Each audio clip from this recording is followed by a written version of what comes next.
Sweet. All right. Today, quick shout out to Ivan158 for the follow an hour ago. Appreciate it, brother. And today is going to be a 3-hour stream probably, if I had to guess. I have 3 videos to watch. It's going to be a body cam video. Cops find YouTuber dead under stairwell in Atlanta, Georgia. Kind of intense. We're going to get that one out the way quick.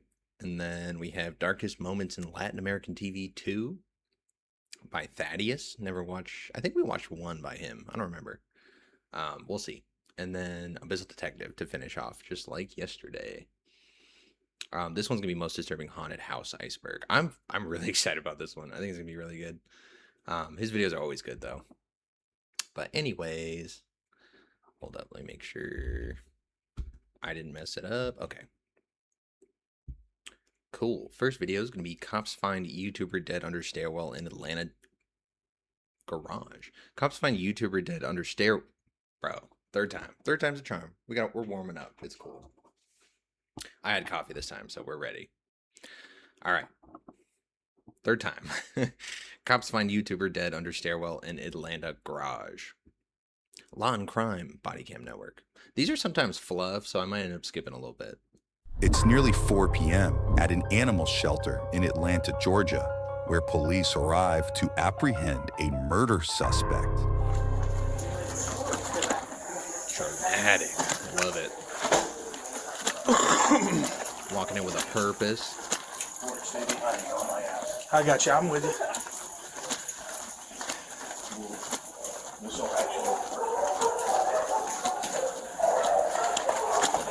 He's running. Just gonna full on take him. Oh, yep.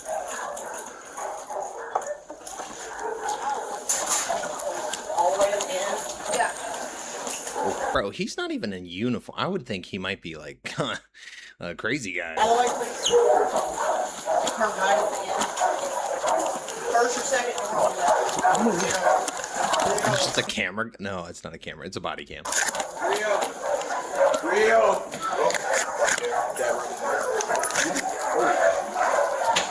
On the ground. On the ground. Police identify the suspect, seen here, as 24-year-old Jacavius Arnold. Oh, bro, hit his head, dude. You know how hard that you would be. Ooh, the instant reaction to pull up. You just gash yourself. Who was found after surveillance footage allegedly linked him to a heinous crime. Let's rewind just over 3 weeks prior, when a woman's body was found in a parking garage in downtown Atlanta.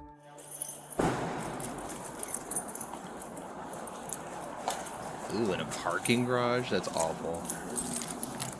Oh, in the stairwell of a... That's awful, dude. Those are scary to go through. There's no visibility. Yeah.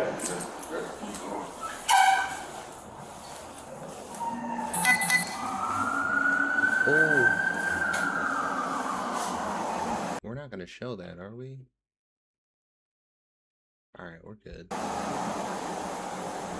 Underneath a stairwell, the officer spots the decomposing remains of a woman, wow, dude. later identified as 25-year-old. Oh no, a YouTuber. That's so sad. Oh, 2 years ago, though. Mitchell Dang, a YouTube vlogger. Boy, she's been there for a minute. Wow. He could immediately tell. It's smell. 1503, you still on here? As soon as I got here, I smelled a strong stench as soon as I got by the elevator. Ooh, it's stinking. I used to just go down here and clean up and shit like that.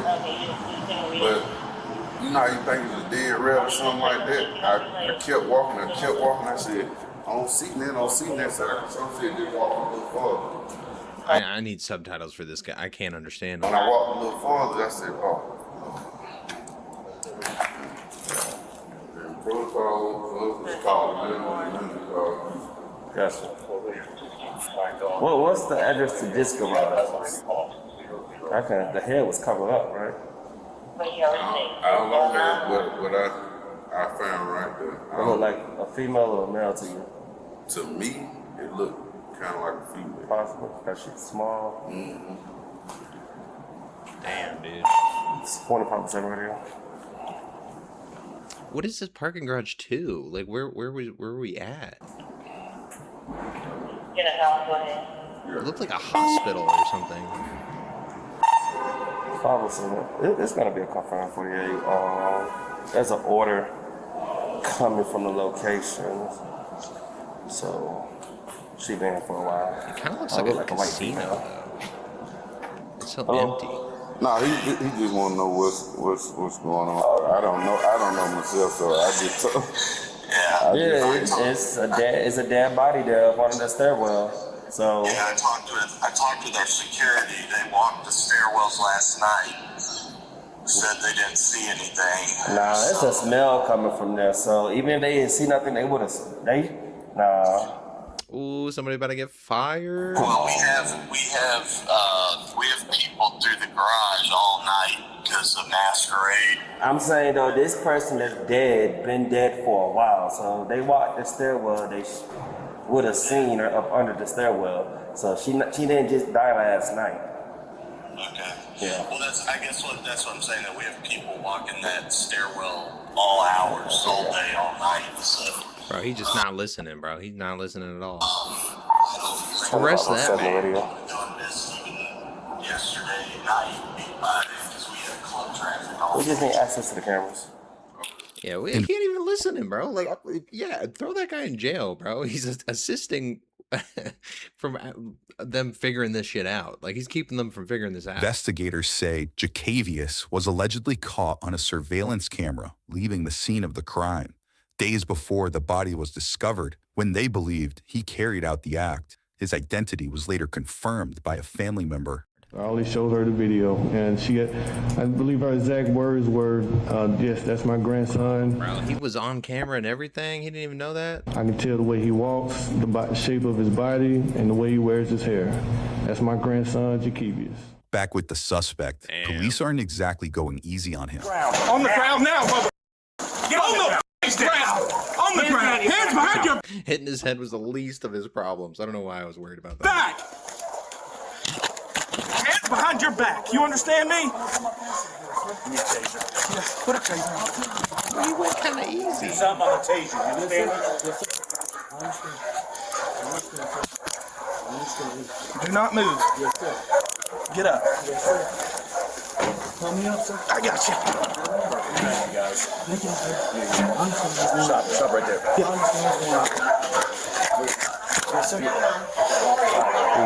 Ooh, you gotta take a photo of him right there, dude. That would be so much if you're just like got found. Dude, this guy's scared. He just got found for murder, man, and then you just gotta immediately take a selfie, a forced selfie.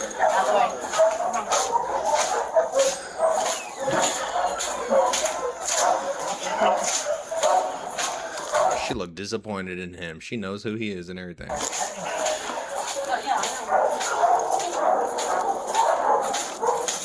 Him too. Oh, they all know this guy. Wish me luck, brother. As police escort Jacavius out of the building, let's Wish me return to the luck. crime scene, where police secure the area and investigators try to piece together what exactly happened here. Yeah, me fucked. Bro, he just walk out of there like he didn't just pass a dead body. You saw it? He didn't even see it. Oh my. Bro, he ain't smelled it either. There's a decomposing body there, brother. Get your nose checked. Yeah, I smelled it when I first walked in the door. Yeah. I smelled before you walked. Yeah. But that is like hidden. Girl, somebody. Like you wouldn't. Are you trying to justify it right now, bro? Like saying they shouldn't have seen it? Shut the fuck You'd up. have to literally crawl in there to see it. And then people don't walk down from up there down to this floor, do they? I mean, like, sometimes because they feel like this is. the best route. No, I'm saying right now. Oh, like no. nobody's gonna be walking where I mean, I we got can, it. we can rope it off. Yeah. Yeah. I mean, we can close off Incompetent ass guys right here, man. I don't know. monthly so nobody can drive. Yeah, because they gonna come out and take pictures and. Like it's a murder, bro. You're in the midst of a murder right now. Y'all don't even act like it. I'm pretty sure it's gonna be a confirm. A smell, you know, it's a smell down there. Oh, okay. Yeah. I hear you. I told him, I don't know if y'all just want to double check, but I told him I didn't need y'all, but It would have to take How long do you think it would take before it starts to smell? I mean, it would have to take like a week, like at least 2 days, at least. Thing is, I'd still rather bring it. Is it in the stairwell? yeah, it's at the bottom. Oh, but maybe in the heat, maybe it's like really hot right over here. You know, there's no ventilation up in there. It's just rotten. I mean, we're gonna bring it anyway. Okay. All right, we got the sirens going crazy. Just get him in there and get the body out. Okay, bro. Everybody's looked at it. Right. Come down your King. It's that parking deck on your right. Turn right into the park. Homelessness. There is an orange cap for like a hypodermic needle, but I don't see any other needles. Well, there's a needle laying right back there. Oh, see, man, they're just gonna piece stuff that, like, bro, somebody might have just thrown that there. I mean, you do have to process everything, but I mean, from the looks of it, like her doing a needle kind of seems crazy. But I mean, you just gotta take everything in first, I guess. So, just the way this body's positioned, it doesn't look like, and the way she's shoved up, she is shoved all the way up underneath the step. Yeah. Is that make sense to you? And wouldn't it be all the more on the security to have like checked for somebody like hiding, so that, you know, when everyone's gone, they don't come out? So the department attendant smelled it and called it in. But look, they got security that's supposed to walk the stairwell, but and they said they walked it last night, but No, they didn't. that's what I told them. What up, Sarge? Bro, you gotta fire anyone who was on shift because they didn't smell the rotting. But that's the thing. Seeing it, they're trying to get off on that. Next, investigators notice a critical piece of evidence that would help lead to Mitchell's identity and eventually to her suspected killer, was the an cap, event though? wristband. She had been down here. Oh yeah. But he also, one of the parking lot managers. Well, it got the name on it. I don't know. Sometimes Hopefully it does. sometimes some of them are just so generic. Yeah, that one don't look like the But they also said there was a comedy club that just opened up in here too. Why are we theorizing? Go look at the wristband. Why are we theorizing? Ooh, I'm glad he's blurring all that. Traced back to a popular Alley Cat music club printed on the wristband. That was traced back to a popular music venue called Alley Cat Atlanta. Yeah, she walked all the way over there. There was no, well, it looks like there's no other option, really. Damn, bro, bad parking in other places is crazy. Here, it's nothing like, I feel like you always find a parking spot. Not on the strip, but. Listed as just a 2-minute walk from the parking garage. Yeah, they had an event this past Saturday. They got an Instagram, so it was this past Saturday. What was it? What kind of event was it? It was Victor Calderon and Gimme Marcon Orsini. That sounds like another language. I don't know who that is. August 26th. Yep, that was Saturday. Yep, he got the information. Last Saturday? No way. It's been over a week. Oh, Denise still here, so. It's a good job, man.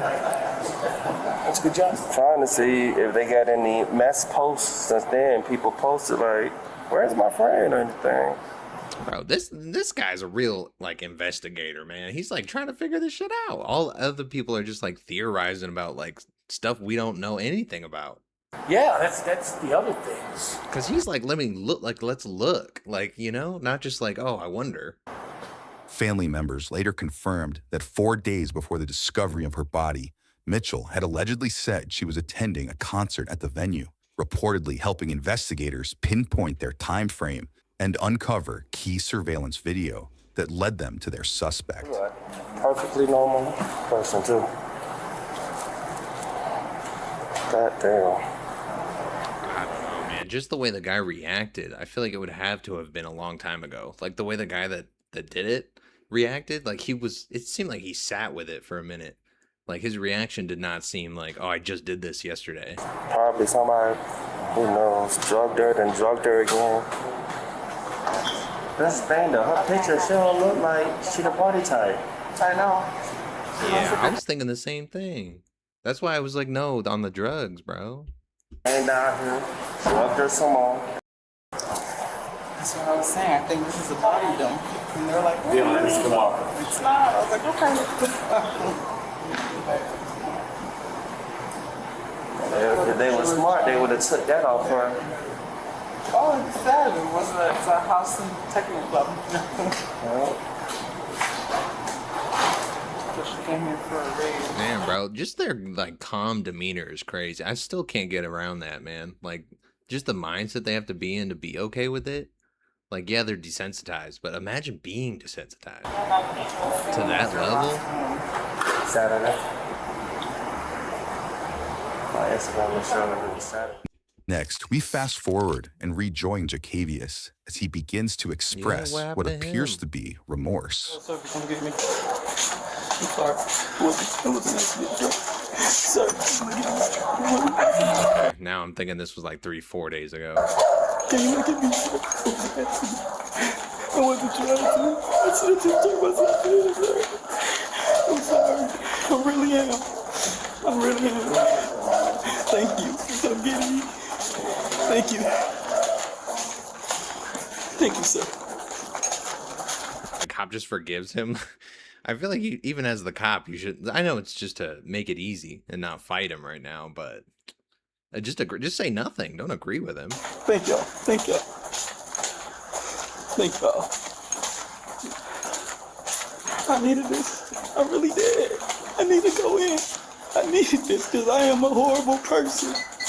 I really am a horrible person, brother. I need to go down for a long time, brother. I have no words. I have nothing else. This is all I can say, brother. And wish me the best, brother. Where you at? We need to secure him in one of y'all's cars. Okay, that's cool. Put him in one of these cars. Yeah. Let's go. Like already? No, Sarge. Damn, bro. Yeah, they're just gonna throw him in. I mean, it's not really gonna be. Is he unloosened? He ain't gonna fight it. They're not gonna tase him. It's a tad bit, sir. Yeah. No. Enough from that. He kind of got a weird build, no? It's a tad bit, sir. Yeah. He kind of built funky. Yes, sir. Huh? So I'm sure y'all gonna want this up. Yeah. All right, get him in the car. Get him in the car. Okay. Is it black? No. Okay. Jacavius also stands accused of stealing multiple belongings from Mitchell, reportedly including her car, clothes, cell phone, and bank cards, Damn, after the fact or before? which he allegedly used to buy items at a gas station near his home. Bro, when he's 24, he looks like he's like 36. There she goes. She's coming out right now. Yeah. We were just gonna secure him in there just temporarily. Thank you, sir, for He listening doesn't even for me. seem bothered anymore.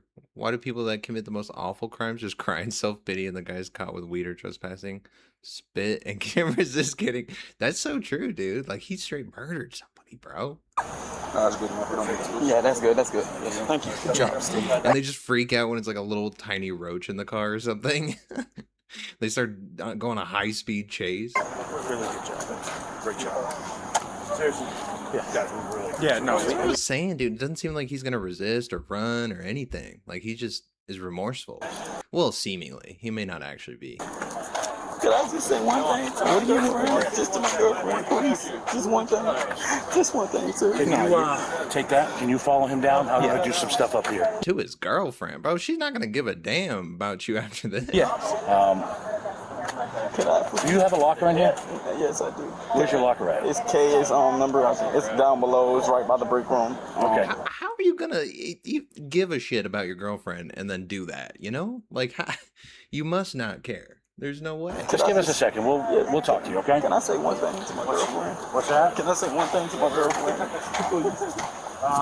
Give me a second. I know what I'm going. I know what I'm going for. I know. Get in there. I'm He's sorry, been searched. y'all. I'm sorry, y'all. I apologize to everyone. Get in there. He's kind of acting like a little bit of a baby. Not gonna lie. Yeah, dude, he said way too much. They're not gonna have any. I mean, they didn't before, but they're not gonna have any problem like throwing him away for like a long ass time. Okay, cool. What did he do? Need a baggie for his stuff? What did he do? How'd he do? Huh? I'll tell you what he did. Next, we hear from... and now they're gonna talk about it and stuff. Like it's not good. You just shut up. They're not the ones that are gonna deal with how it goes down. What did he do? How'd he do? Huh? I'll tell you what he did. Oh, but then even his family member like kind of outed his ass. Details following an apparent confession from the suspect. He observed Mitchell Dane walking to the street. Did he know her name? He did mention her name. He said that she stumbled out into the street. He approached her. If I could, I hate to interrupt, you said while we were watching the video that Mitchell stumbled at one point. You said that would be significant. Is this why? Yes, it's very significant. Is she drunk? On the video, we see her stumbling out of frame. Oh, this is where I believe drunk. that she came in contact with Jakevius. What did he say next? He said that he walked up to her, asked her if she needed help. He said that she screamed at him, said, "Get away from me." He insisted and persisted to help her. Finally, she gave in to that help. What? You don't persist and with help like that. She said that I'm trying to find my vehicle. That's when he told her, "I can help you find your car." That's when he came in possession of her keys and her phone. Wow. And he masqueraded as a good citizen by walking her around. He said they got into the parking deck. As we see on camera, he said he got into the stairwell. His words were, as they walked into the stairwell, she started scratching him. He said he drug her up under the stairwell, threw her on the ground, choked her until she passed out. What did he say happened next? At that point, he said he stripped her clothes. I asked her why he stripped her of her clothes. He said because of DNA. He said he watches TV. He watches how we investigate cases. He took all of her clothes, stuffed it in his book bag. He stuffed her naked body up under the stairwell. He grabbed some newspaper, tried to cover her head. He said he walked out of the parking deck. He broke her phone, threw it away, realized he left his sunglasses up under her body. Bro, and he watches TV? Like, he didn't learn a damn thing from it then. Went back to the body, picked the body up, grabbed his sunglasses, pushed her, stuffed her body more up under the stairwell, and that's when he left. You heard that right. The detective says that Jakevius allegedly posed as a good Samaritan. Bro, for no reason. She was like, "Where's my car?" And he's like, "All right, I'll take this opportunity." What the fuck? Looking to help the 25-year-old find her car before carrying out the alleged attack and cover-up. But next, we learn this incident may not have been the suspect's first rodeo after he allegedly admitted to other similar crimes. Admitted to 2 other sexual assaults, also possible homicide. Bro, he's 24, dude. Wait, how do you even have the time for all this shit? Different jurisdiction. Detectives said one of the victims allegedly suffered a similar incident, with the suspect insisting on helping a woman before attempting to strangle her. I asked him, "How do you know she was still breathing?" And he said, "Because she had shallow breaths, he covered it with leaves." I asked him, was she breathing as a death rattle?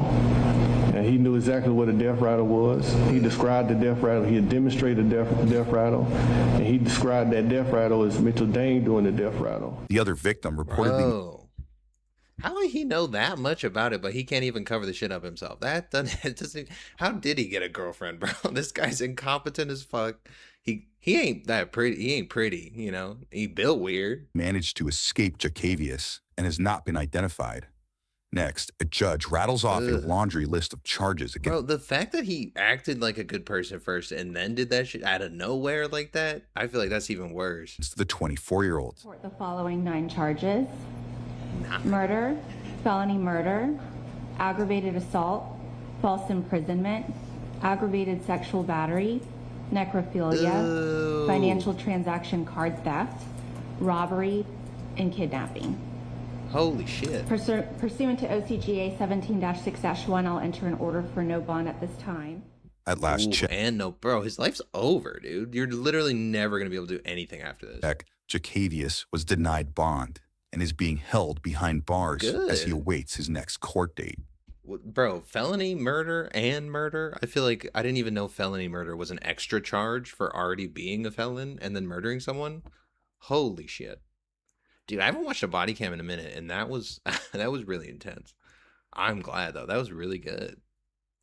And there wasn't that much fluff. This channel usually has tons of fluff. That was great.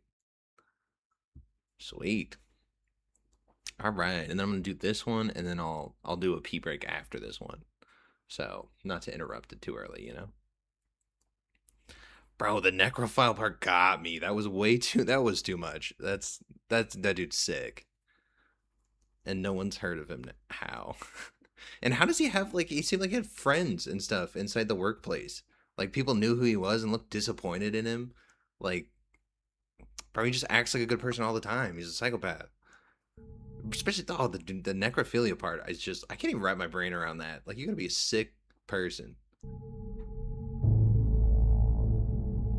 Oh, I didn't even intro this, my bad. Thaddeus. I don't think we've watched a video from him, actually, now that I think about it. Maybe. I don't know how else it came up.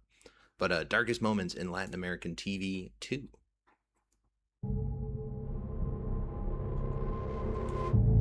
Bro, we did the Asian internet one. That was fantastic. I don't even know what I didn't know what Asian internet was. I felt like that was almost like kind of offensive, but I don't know. There's just different regions of the world and shit, you know? It's a big place. But Latin America, it's going to be a whole different thing. And this is number 2?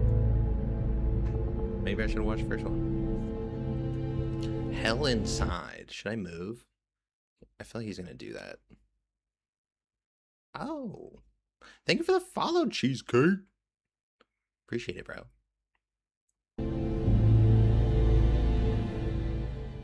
San Miguel Prison. Built in 1982 in Santiago, Chile. The building was split into 5 modules or towers. Oh, that's a prison? It was initially designed to hold looks like a school. 1,100 inmates. But there was an ongoing problem with Chile. The country had an infamously horrible prison system, leading to multiple issues of human rights. In combination with the low number of prisons and the increasing number of inmates, was kind of right. Overcrowding became inevitable. By 2011, only 5 of the country's 16 regions were under capacity, which created a big problem. Poor hygiene and sanitation. Oh, I remember seeing one of these where they like revolted, and it was like the biggest prison break ever. A lack of resources for the inmates, and a lack of reintegration programs only made the problem worse. All of this could lead to tension between prisoners. A fight could start. No shit. A riot could break out. And fires could erupt. How? They don't even have a lighter. On December 11, 2000, a fire in Tower 2 of the prison began spreading. It took a shockingly long time for officials to stop the fire. In addition, the overcrowding and highly flammable material inside made it a dangerous environment for the inmates. As a result, 7 prisoners died. This became one of the most serious with the overcrowding, I would have honestly thought more with a fire like that. Prison tragedies in the country. You would think that this would have been a turning point for Chile. If a fire could start so easily and spread so quickly, there needed to be reforms to improve the conditions inside. However, this was brushed aside. Oh, so this was just negligence. This wasn't like an intentional. By 2010, San Miguel Prison had a massive... Well, negligence is intentional, obviously. But, dude, these other country ones always have like some... They don't even give a shit, dude. They don't care at all. They don't care in America, but they don't really care at all elsewhere either. 1,924 inmates, 75% more than the capacity of 1,100. They did not learn their lesson.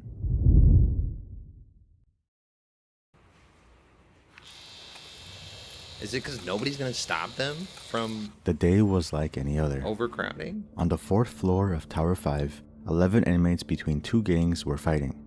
With a prison so cramped, social status and power dictated everything. from the best food to the best sleeping conditions. Dude, that's impossible. That's impossible. You could not, you'd be sleeping standing up. There's no way.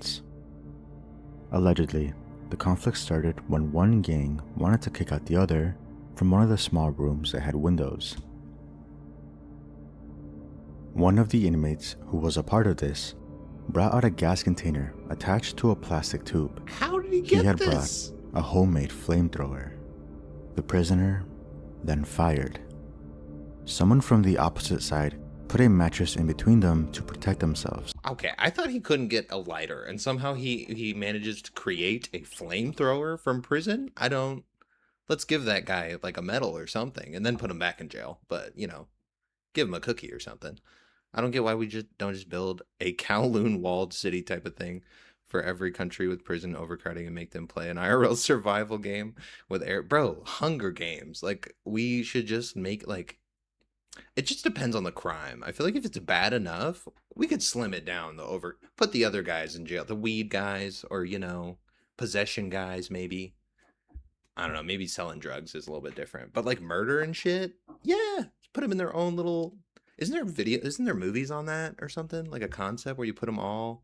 Ooh, there's that sex offender place where they all live in one little area because they get yelled at a lot or whatever. But patches of flame caught on the blankets and the mattress itself.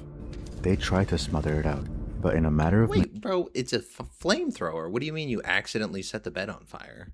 The prisoner then fired. Someone from the opposite side put a mattress in between them to protect themselves. Ah, got it. But patches of flame caught on the blankets and the mattress itself. They tried to smother it out, but in a matter of minutes, the entire room was on fire. But it's like, it looks like stone. It's not like a wooden structure.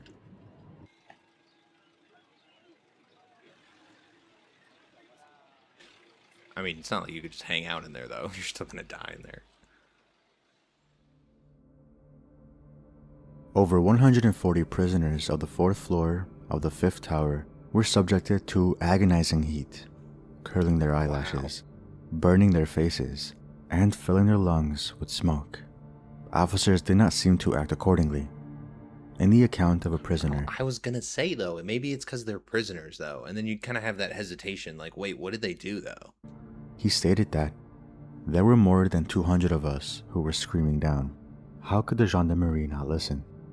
I was screaming, and the others were also shouting at the gendarmes to come up. I saw... Somebody's calling me, but I don't know why their name is showing. I don't know who that is.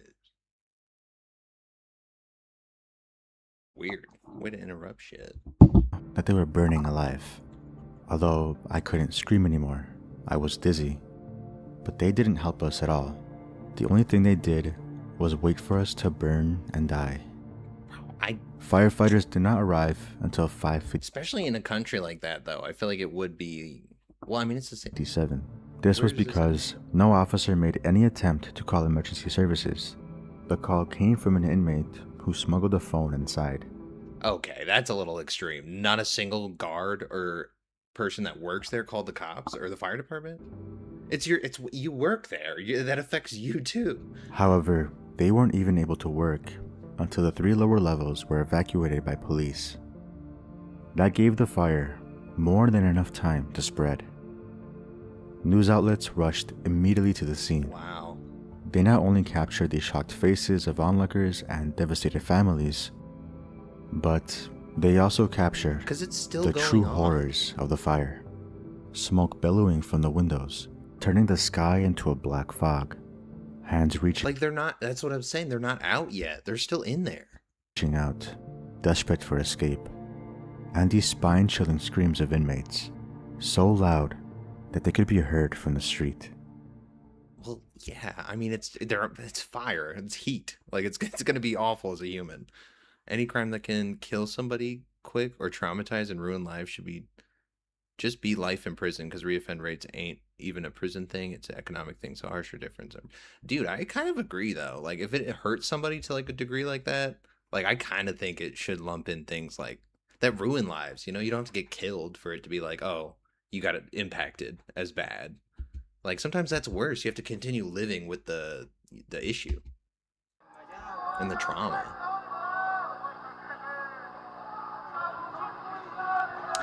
Bro, but they already evacuated the staff.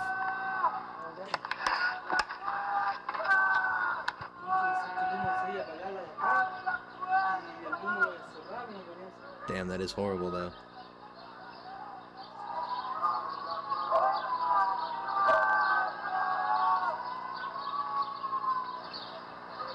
Ugh, and it's just got that weird air now of like, what did they do though? Like, if it's bad enough, like, it makes me feel like I maybe should just let the universe do its thing. Like, is that awful to say? I don't know. That sounds pretty bad. Countries like Chile back in the day, the drug lords had many times more money than the government. Dude, that's what I think it's so bad. They have no power, the government. That's why they look like shit to us, because they're helping out the cartels and stuff. They were bribed, any that weren't killed, and the government couldn't do anything. Exactly. Like, what they really can't. When you don't have money, you really can't make a, positive change in the world, it seems like. The way it's run with capitalism and shit.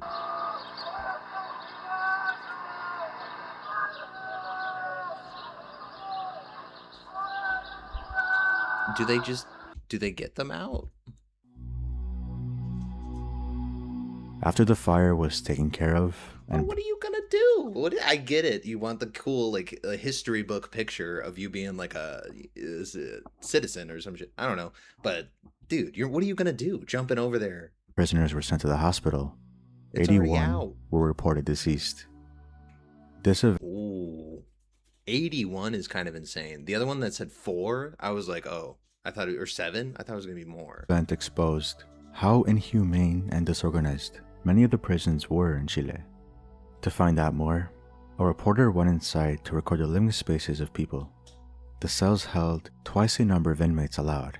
In a single cell block, 120 prisoners were cramped together. Rotting beds and mattresses gave way to hundreds of piles of garbage. To say that the bathrooms were unhygienic is severely downplaying it.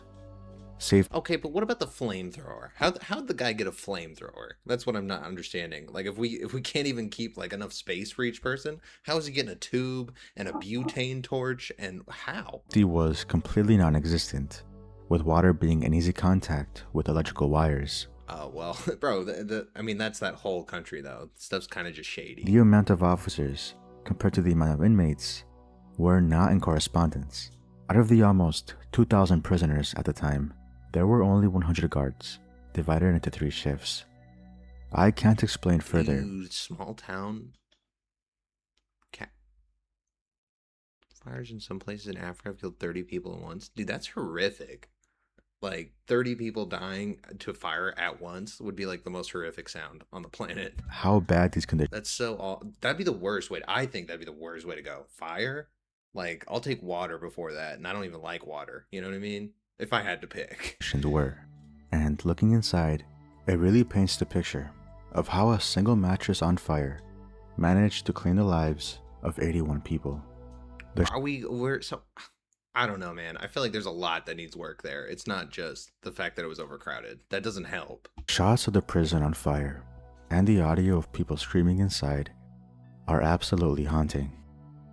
Knowing that hundreds... Yeah, bro, but like I said, it's got that air of like, what did they do though? Like, is this the universe just like getting you back for the bad things that you've done?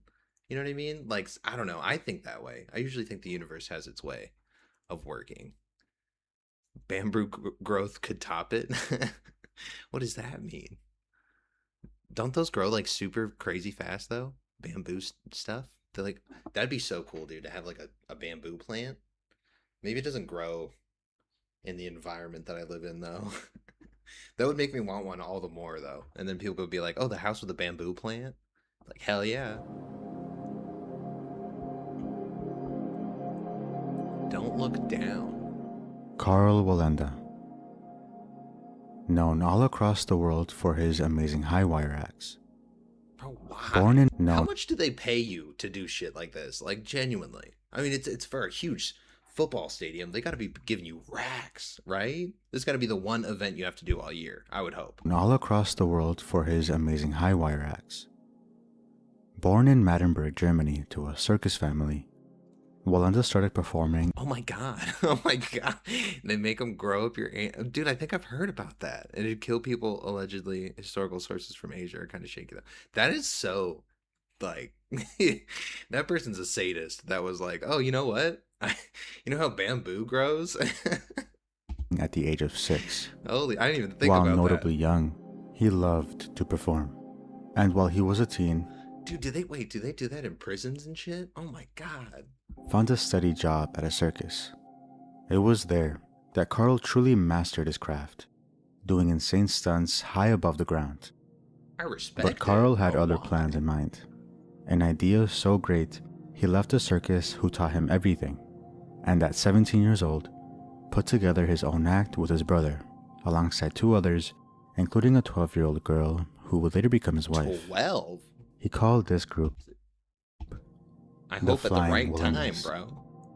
The group traveled all over the world in the following years and found a lot of success. They specialized in high wire acts, balancing on a very thin piece of wire which was dangerously high How much do they make, though? above the ground. Is it enough? But it wasn't a problem for them.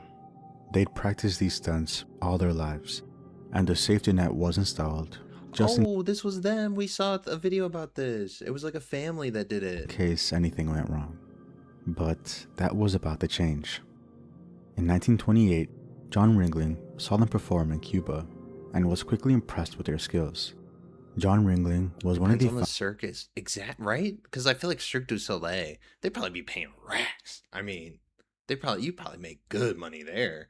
I don't know about like actual circus. I don't even know if they have like a circus act anymore. Like I bet it would be ass though, and they probably don't pay them enough. founders of the greatest show on earth, the most popular circus show in the world. So he hired them to perform in Madison Square Garden. Oh, okay. Well, They if it's that kind of an event, I think you're eagerly took you're the doing opportunity. But as they were setting up their show, something was wrong. Bro, this is the safety measure? Having these guys stand with a square trampoline? No, I'm not trusting that. The opportunity. But as they were setting up their show, something was wrong. Their safety net, their last lifeline, was missing. They had lost it somehow in transit. What? And you continued, you just magically lost the safety net, and you're like, well, we should just do it without it. We'll be fine. But that didn't stop them. Psychopath. And they performed anyway, leading to one of the best received shows they ever experienced at the time. Oh, because there was no So net. from that point on, they completely ditched the safety net. Wow. In the following years, things would go smoothly for the Walendas. The Flying Walendas became the most popular circus performers all over the world. Carl would eventually get married and have many children. Oh, right? The only one you can guarantee pulled in bank is Evel Knievel. Like, who else do we know about? Like, that's the only daredevil, like, stunt guy that got big. All who would join the family business. But doing these stunts for so long, they would eventually start to see the dangers of working in a circus. In 1944, a fire broke out at a circus they're performing at. That fire killed 168 people. But Okay, now that's a lot. they were still determined and confident as ever. After all, they were Bro, that's just like you were saying. That number go up. still nailing their stunts. One of their most popular acts, the 7-person chair pyramid, was That's exactly crazy. that. 3 layers of 7 people balancing above 30 feet in the air and with no safety net. In 1962, the front man on the wire slipped up, collapsing the whole pyramid. Bro, we saw this on Abyssal Detectives, and he did not tell it this way. Like, I feel like this is way more in depth. I feel like I'm there for it. Mario Walenda, Carl's adoptive son, became paralyzed from the waist down. Meanwhile, Carl's son-in-law and nephew lost their lives. The 7-person pyramid was retired afterwards. Bro, just because one guy slipped up too. Oh man. Like I would hate to be mad at them, but I would also like have to be mad at them. Even if it's like my family. Like I'd still be like, yeah, but you're the reason those 2 died. That'd be awful. A year drama. later, things wouldn't get much better for the family. Carl's sister-in-law fainted during one of their shows. Oh. She fell 50 feet to her death. She fainted like that in that position? Fainted. Oh my god, that'd be the worst thing ever to see. Like your body just ragdoll from right there. During one of their shows, she fell 50 feet to her death. Bro, that's just 65 1972, Carl's brother-in-law accidentally touched a live electric wire while holding a part of the rig. He was electrocuted to death. Oh, we saw that shit too. I didn't know it was all the same family. Clearly the risks of being circus performers were starting to show. This didn't deter Carl, however, and he kept performing even more dangerous acts, like crossing a whole canyon while doing 2 handstands. High wire crossing was his whole life, and despite being 73 years old, he had no At 73? Huh? signs of stopping, unless he physically couldn't, or unless he was dead. I was gonna say, this is the dangers of doing this. The dangers of doing this is without the safety net. Like they're not doing it like everyone else. On the 22nd of March, 1978, Carl set his sights on Puerto Rico. His plan was to walk across 2 high-rise buildings in the city of San Juan of a distance. But why though? Is someone like, here's 20 grand, just make the walk? Like that, I would need that, or I wouldn't do it. It's right on the cusp of instant death and extreme pain and internal bleeding too. Dude, yeah. I mean, I guess that would be the nice part about it. Like, if it went wrong, it's just like, you're gone. Maybe. And then the thrill is there.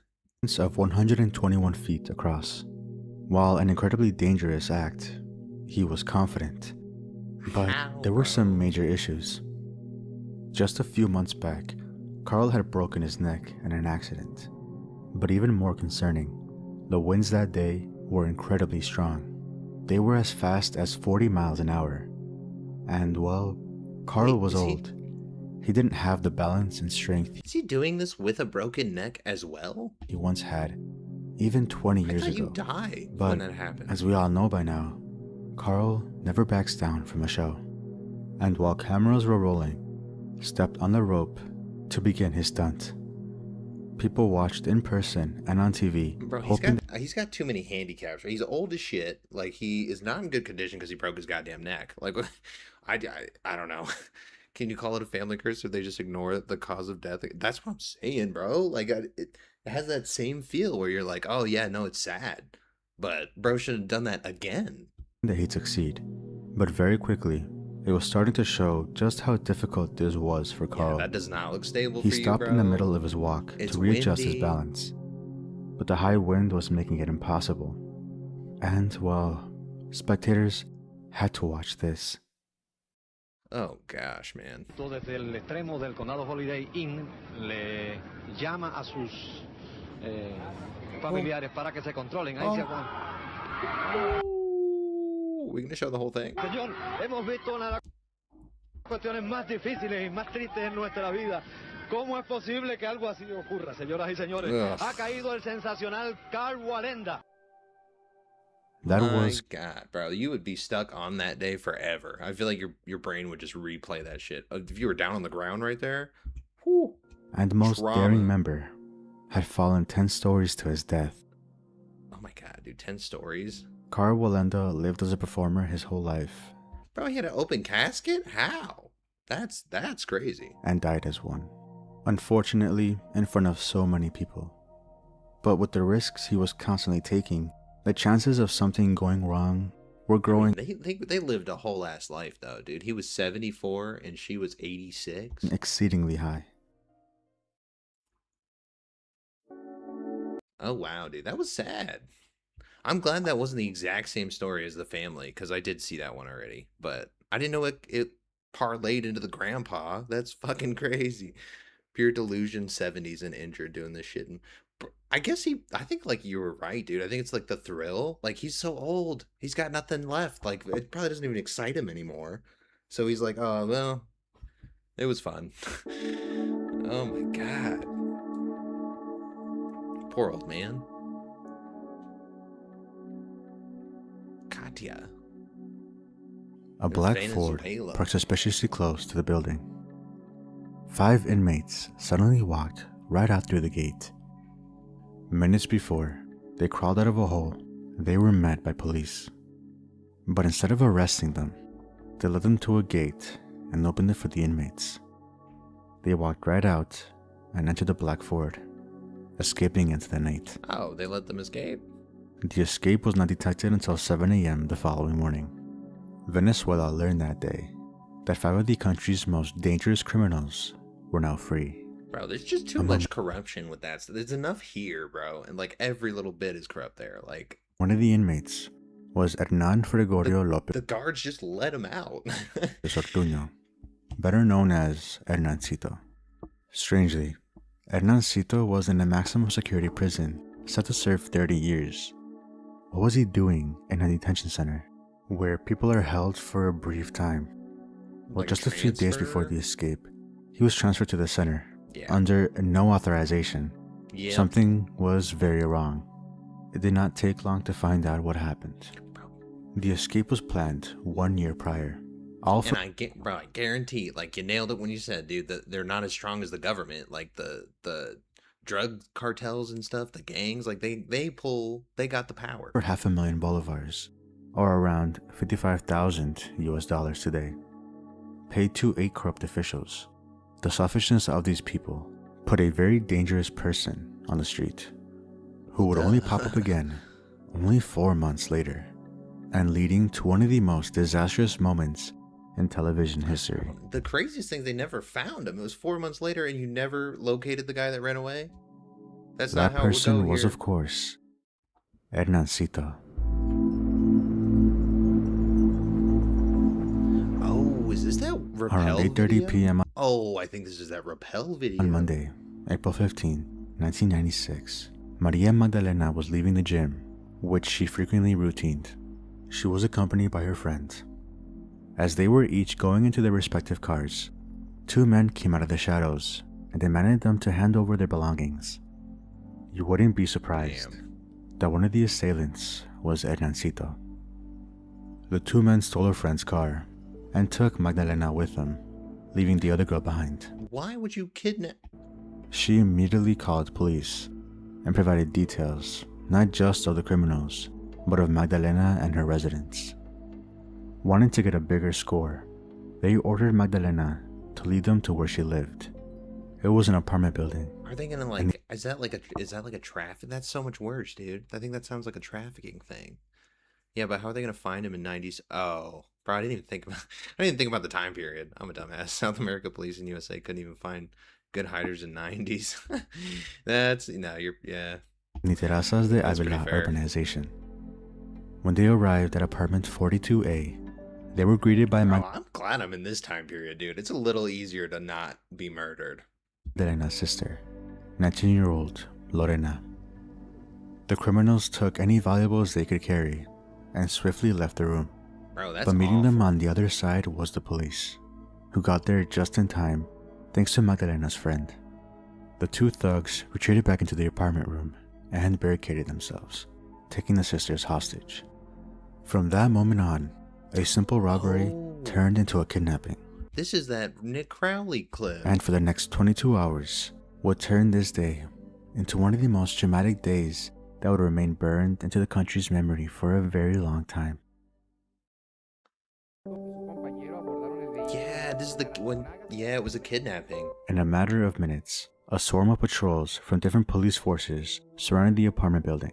Damn, I think I remember. The criminals made threats that if the police were to ever enter the room, they would kill the sisters. But surprisingly, one of the kidnappers revealed his identity to the police. Darwin Jose Romero. He demanded authorities to grant him 2 things: that they would be allowed to leave without harm or arrest, and that police provide them with a vehicle to drive off in, and to not be chased. They don't actually do that was shit, the do only they? way they would ever release the hostages. No other resolution could be made. However, hours passed, and neither side could come to an agreement, making every hour more tense than the one before. But they also requested that police contact television channels in hopes to get some media attention, which was quickly resolved. Is that what you want? News stations rushed to the scene, I mean, they know who did it and everything. We don't need more information. Capturing every second of the kidnapping. and commentating on every single thing. The news broadcast would flood Venezuelan homes in the middle of the night. People at home were glued to their screens, getting anxious, hoping for a good outcome. But you see, the media, while it did provide news to the population, they made the situation 10 times worse. That's what I was saying. I feel like you wouldn't want all that like attention on it if you don't have like a resolution yet. If you get killed and no one finds your killer today, they either think it was drug related or your killer's the perfect criminal. Dude, I would immediately I would kind of think so too, because like I'd be like, oh, the police couldn't even find him. Like it must have been hard to find then. But it's like, yeah, well, sometimes the police just don't be looking. And it already was. Not only did they broadcast every single bit of the crisis, they became directly involved in the form of negotiations and interviews. What? Perhaps the media was influencing the kidnappers directly, making them feel like they have some sort of fame. Power. Yeah. After a couple of hours, the kidnappers personally requested the media to come to the door for a live interview with the director of Venezuela's National Police Agency, José Lasso Ricardi. At 12:30 a.m., that doesn't seem like a good Ricardi idea. stood outside the door in front of a cameraman as it slowly opened. On the other side was Lorena Monagas, and behind He is so lucky that he didn't just get shot right there. there was Hernancito, messed up. Mire, Sabemos tranquilidad. señor Lazo Ricardi, Dígame, doctor. nosotros queremos salir de aquí. Bueno, ¿Me entiende? claro. Mire, a mí no me va a convencer, señor Lazo Ricardi. ¿Me entiende? O me matan o yo mato. Oye, Yo creo que eso no es. necesitamos un vehículo para salir de aquí. Con ella de aquí. Oye, ya yo estoy muerto en vida, así que No te va a pasar nada. ¿Sí? mire, no. Or you just don't have the power here, bro. I just don't think this is gonna work out. Tú tienes acá un problema que no es grave. Es un problema que no es grave. No lo va a agradar tú. Si ustedes quieren una solución pacífica, consíganos el carro para nosotros salir de aquí. Mira, ¿entiendes? Me disparan y disparan. Oye, me disparan y disparan. Yo lo que quiero es comer bien y estar bien como están ustedes. Well, then don't just be doing crime and shit if you want to be free. What the fuck? What an idiot. You're like, what, you don't even think about what you want? Like, you could have just thought that through. ¿Me entiendes? Disparan. Ustedes están de la parte del otro lado y nosotros estamos de la parte de la otra Venezuela. Ustedes viven en la Venezuela que es chévere y nosotros vivimos en la Oh, so he's Venezuela like que jealous. Pero queremos un vehículo para salir de aquí. ¿Me entiendes? Si nos disparamos. Well, bro, if you leave, you have to go back to the bad part of Venezuela, like you were just saying you don't want. ¿Estamos claros? Ok, pues. Oh. During the negotiation, This guy's using his best TV voice for this. Hernancito clearly expressed how Dude, he was really trying to like express that aura, Mr. Baldman right here. And then he was really trying to like check him. I don't know if it was working though. I don't think it cut through. and that the only option there was to provide them with the vehicles. There was no convincing him otherwise, because he had lived his life in the poor side of Venezuela, broke and impoverished, while the director boo-hoo. was Who well gives a off fuck? and had a great life. Two different sides of Venezuela, separated by a door. I'm sure he's not wrong. Like, I'm sure he doesn't have it easy, but that doesn't excuse you doing whatever this is. Like, why the fuck are you kidnapping her? You didn't need to do that. You could have stole the car and just left it at that. And the night passed, unsure of what's to come. In the early morning, the crowd of spectators had grown to be massive, and so had the story. Bro, I would be there too, because I'd be pissed. I'd be like, how the hell has this been all night and y'all haven't even figured this In out fact, yet? Darwin Jose, aka Hernancito, contacted Venevisión, the nation's largest network, to have a talk. Dile a Lazo Ricardi que ponga la luz porque me está fallando. Te explico, y si él me falla, yo procedo. Oh, I don't know, bro. Like, if you're the host, like, do you just hang up? You're like, yeah, we can't talk. I don't know. That's tough. Está fallando. But you shouldn't be trying to engage in a negotiation. Just listen to the guy and don't piss him off. Y si él me falla, yo procedo. Authorities decided it was a good idea to turn off the electricity in hopes that they would surrender. But this only angered the kidnappers. That's gonna piss him off. So he asked the anchor to tell Ricardo to turn on the lights, or else he would be forced to kill the girls. Their demand was accepted. They also talked with Lorena and Madelena's mother, who sent her blessings to her daughters. I mean, I don't know if that's going to help the situation much, though.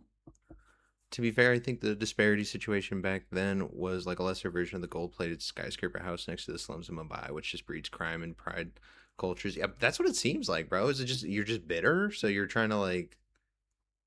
I mean, he wouldn't be wrong in that pursuit, but like, what are you actually going to be getting out of that? You know, like you're just going to get thrown in jail. I think he's realizing that now. A mis hijas, que yo estoy muy preocupada por ella, pero yo no puedo estar presente, Nela, porque yo estoy recién operada de See, bro, but I it's gonna be a whole sob story, but it doesn't help anybody for you to like publicize that. Heartbreaking. And she wished she could be there, but due to a spinal surgery, she wasn't able to. But things weren't. You wish you could be at the standoff? That's weird. About phone calls he was making inside. The team talked with the phone operating company, who gave the authorities Hernancito's address. When they visited his home, they found his mother. That gave them an idea. They got to your mom first. That's not good, bro. He's gonna crack. If he looked like a mama's boy. Could bring his mother to him, perhaps she would be able to persuade them to leave peacefully, avoiding any further problems. And that's exactly what they did. Accompanied by a handful of officials and TV cameras, Hernancito's mother pleaded, begging to her son to surrender. On the phone? Promising that he wouldn't be harmed. This tactic had actually worked. Despite stating earlier that there was no convincing him, he stepped out of the room with Lorena Monagas, unmasked himself, and embraced his mother. The police wanted to take him immediately, but he had a few words to say to the camera. Escúcheme bien, mire, a ninguna de esas personas que están allá adentro le ha sucedido nada, ¿verdad? Únicamente sucedió el fenómeno que ha sucedido, valga la redundancia, pero nosotros no somos ningunos asesinos como supuestamente han nacido ver. ¿Por qué sucede? Sinceramente. Escuche, ahí todavía quedan 6 personas, ¿verdad? Ahí quedan 6 personas. Still 6 people. Bro, this is not the story that I thought it was going to end up being. This is turning out way different. I think her daughter's the one held hostage. Yeah, the lady on the phone. Yeah, I was like, I just don't know why we're like airing her interview like on TV. Like, yeah, she's grieving because she's lost her before she's. He was actually lying to the public here, claiming that there were 5 hostages in the room. I don't know why he lied. Now that he was, because he thought he was keeping the leverage. Like, you could tell in the face he wasn't like confident what he was even saying. In custody. Despite everything beforehand being incredibly disorganized, they had achieved some success with 1 hostage free. They just had to deal with the other kidnapper inside, and Maria. His name was Julio Cesar Zambrano, nicknamed the Psychopath. Wait, you guys pulled her out of the room. The Psycho, that's the dumbest nickname ever. I thought they pulled her out of the room. Like, she was there and everything, and you guys didn't take advantage of that? I don't know. Maybe I'm like jumping ahead. Despite everything beforehand being incredibly disorganized. Okay, let me go forward a little bit. Was Julio Cesar Zambrano, nicknamed the Psychopath. Unfortunately, so he was even more violent and chaotic than Hernancito, something the police would soon come to realize. When the authorities and Hernancito went outside, Zambrano cracked open the door. He was enraged that his buddy betrayed him. They had a plan that they weren't going to back out of, but he left him. Bro, and then y'all left the hostage. You just pissed them off. Like, that was not a good move. You got one of the criminals out, not the hostage. Zambrano opened the door. He fired into the hallway. The bullets hit 3 people, including a detective. Whoa. He immediately just starts shooting. But he left him. When Zambrano opened the door, he fired into the hallway. The bullets hit 3 people, including a detective who, as a result, would become paralyzed from the waist down. Wow. The shots alarmed everyone inside and outside, causing confusion and panic. While they were being driven to a hospital, one of the cars ran over. Oh, that guy just got hit by a car. The chief of operations of the police. The chief? You ran over the chief? It nearly killed him, causing a giant wound in his skull. Negotiations were halted. Why are they grabbing him like that? For 3 hours, nothing happened. It wasn't until police placed a microphone by the air vents and garbage ducts that they heard Zambrano telling Maria that everything was lost, hinting that he was going to end everything, one way or another. That was the final straw for the police. There was no other option but to force their way inside. They had a simple plan. I don't know, bro. I feel like there's got to be better ways to deal with this. Like, immediately, if he's going to say no to you asking to open the door, kick it down and shoot him in the face. Like, if this is what we're dealing with, like, why is it not like that? 2 groups of agents would take on this operation. One group would distract and stun Zambrano by blowing up the main door using a water charge explosive. See, we're getting into like some biophysics type shit. Water charge? Never even heard of that shit. The other group would rappel down the side of the building and neutralize Zambrano through the windows. Yeah, This idea initially seemed solid, and people clenched to whatever hope they had left. Unfortunately, any hope of this working was immediately thrown out the window. Zambrano was watching the news broadcast on the TV. I'm sorry, bro. Is it not as easy as have guy, riot shield, and another guy behind pew? That's it. Like, is that why are we like having to scale the building and go like Mission Impossible? Like, just so y'all can feel good? Which clearly showed agents rappelling down the side of the building. That bro's never even done. Any Look at his feet. No. element of surprise was completely gone. When he saw this, Zambrano took Maria Magdalena and himself to the bathroom and placed her in front of him as he sat on the toilet. And he waited.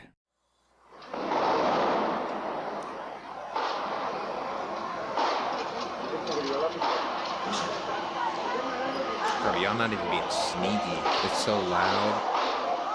I can't even tell which goddamn room you're trying to go into. This guy's 2 floors below. That guy's one. What are we doing? Well, now he's not even nearby. As police came bursting through the door, a thick smoke filled up the whole apartment room. Then, multiple shots were heard. As soon as the smoke cleared, 2 bodies were left. Julio Zambrano and Maria Magdalena.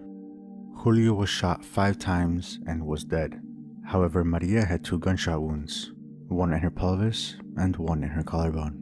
Is that from him though? That sounds like y'all lit her ass up. That's what I'm hearing right now. It's like punching water, making it hard to so efficient energy transfer into a building for demolition.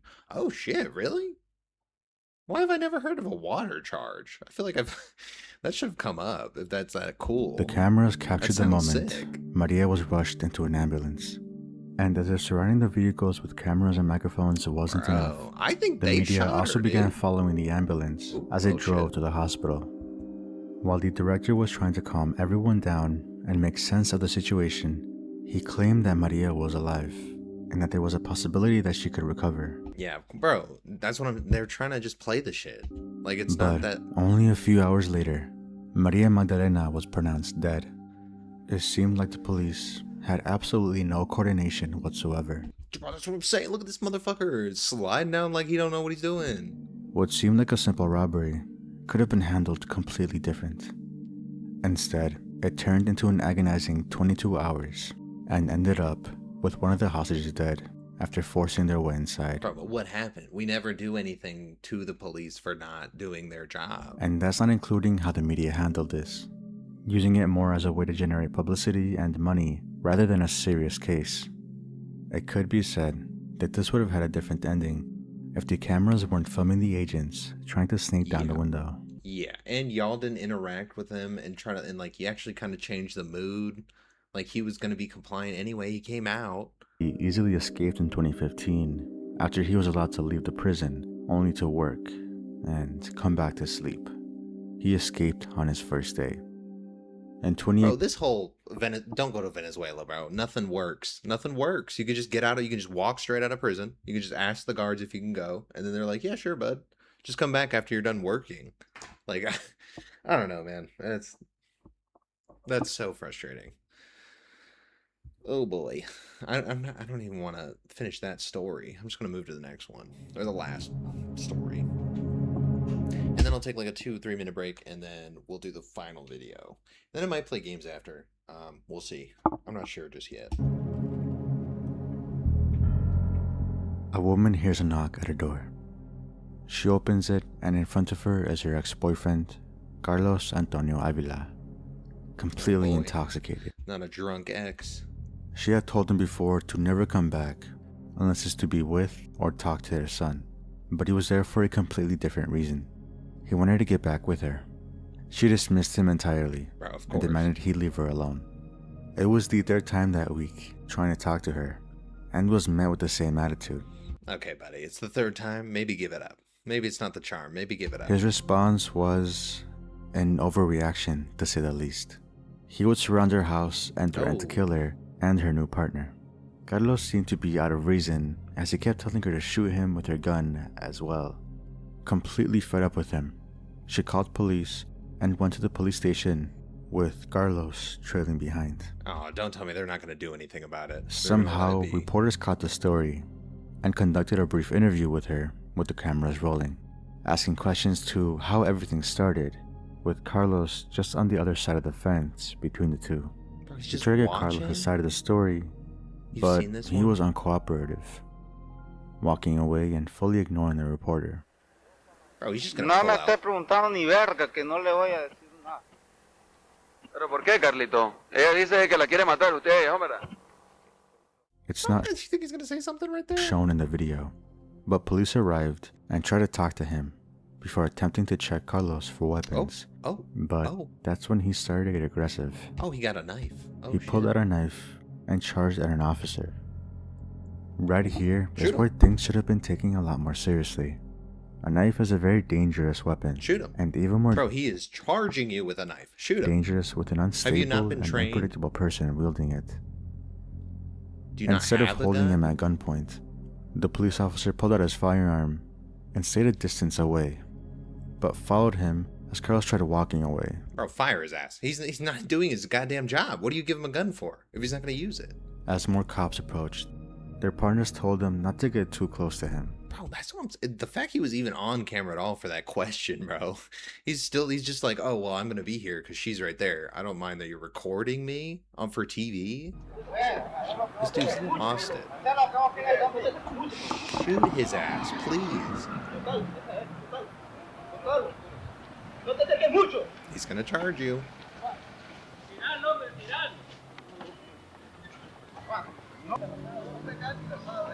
Bro, it's just wasting time. Like, what We are can they see doing? the officers position themselves in a way to surround them from all sides.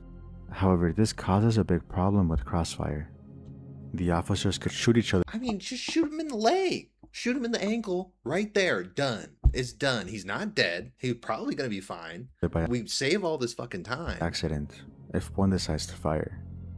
Tensions at this point are at an all-time high, with Carlos standing his ground. Well, he's gonna with a knife in his get hand. shot. His intentions are clear though. He does not want to go into custody. At one point, an officer throws a baton to another who's already holding a rifle, making both You just whipped his ass with a rifle. What are we doing? What are we doing? weapons practically useless. His biggest mistake here though was jumping the fence 10 feet from him. You know he's gonna charge you, you dumbass.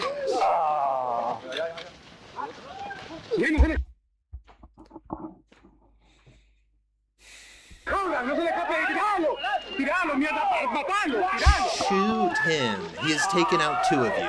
This is like a Liam Neeson movie. 3.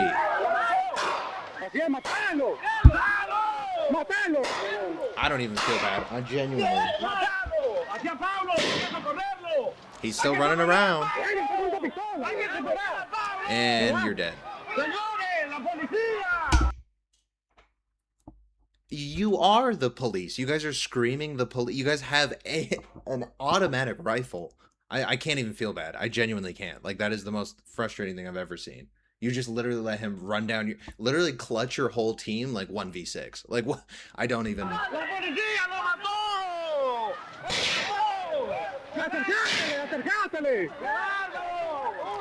Genuinely, fucking blast. Thank you. I can't, bro. That's just the most, like, ridiculous. It's just inefficiency. This entire video is just inefficiency with the police. It's. I'm never going to Latin America then.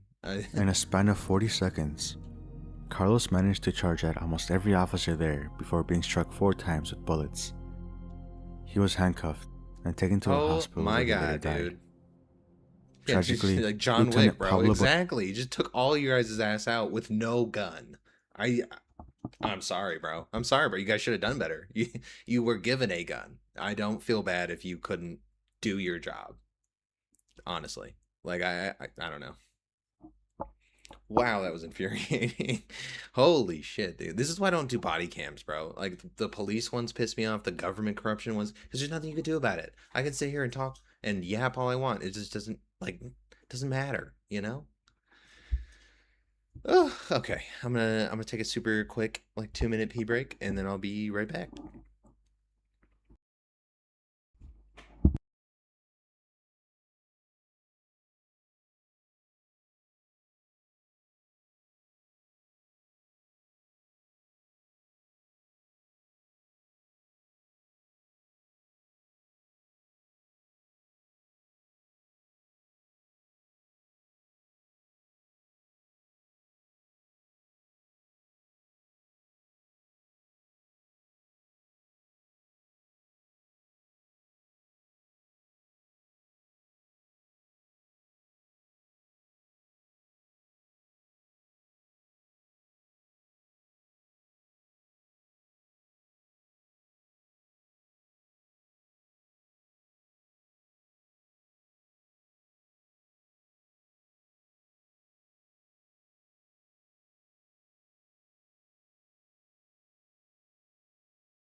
That's annoying.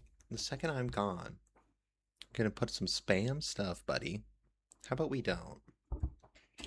Should have a montage of just stock photos of toilets. Dude, I gotta put something. I was just thinking about that while I was gone. I was like, there needs to be like something going on, dude. That would actually be hilarious. Just a montage of toilets. Let me not forget that. Hold up. Ooh. I will find a way to make that work.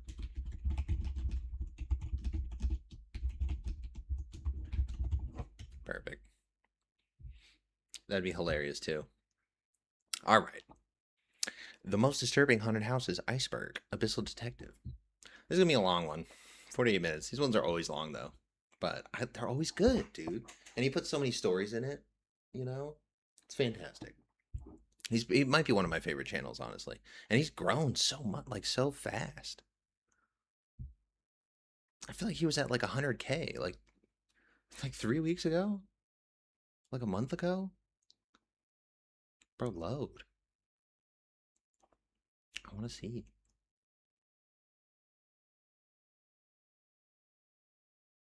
Okay. And he posts so much. He posts a shit ton, and they're all like an hour. Anyway, I have a lot that I need to watch in his channel. I just don't have the time, bro. They take too long. All right, most disturbing haunted houses, Iceberg, Abyssal Detective. Oh yeah, we've seen so many of these. We don't need the intro. I'm already subbed. Level 1. Demonium. Demonium is the largest mobile ghost train in Europe. It premiered at... That sounds sick. A ghost train? I'm going on a ghost. Get me drunk enough? I'm going on a ghost train. I don't care what's going to happen on it. At Germany's Oktoberfest in 2006, following several modifications to reach its final design. Fun as fuck.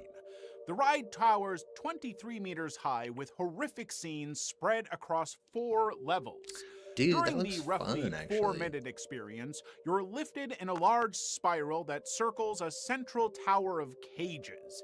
Inside, creatures like a Yo. xenomorph, a witch, and a hunchback stare back at you. It's kind of junky though. It's a little bit Walmart-like, but At the top level, an actor brandishing a chainsaw appears, making your heart race.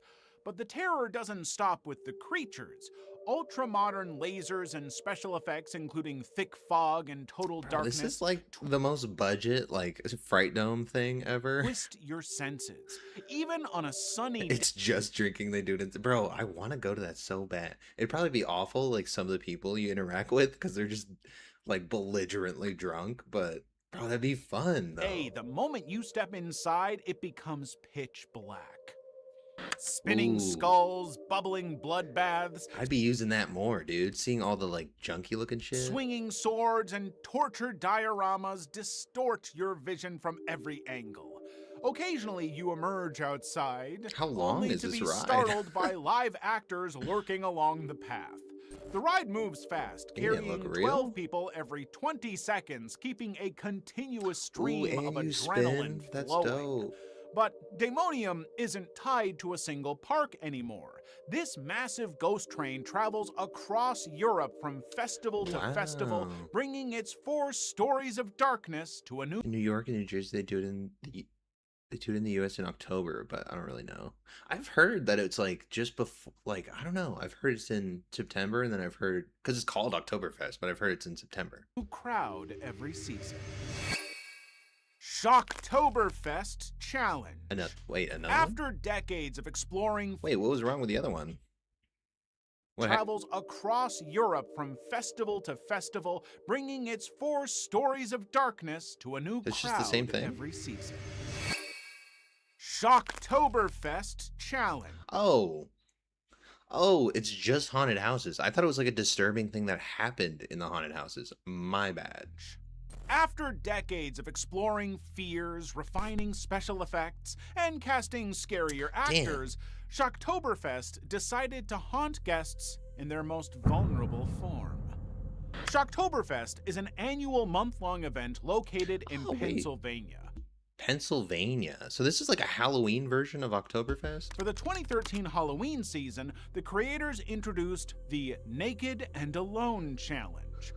The owner, Patrick Konopelski, came up with the idea after noticing his children watching Naked and Afraid on the Discovery Channel. So he stole the idea.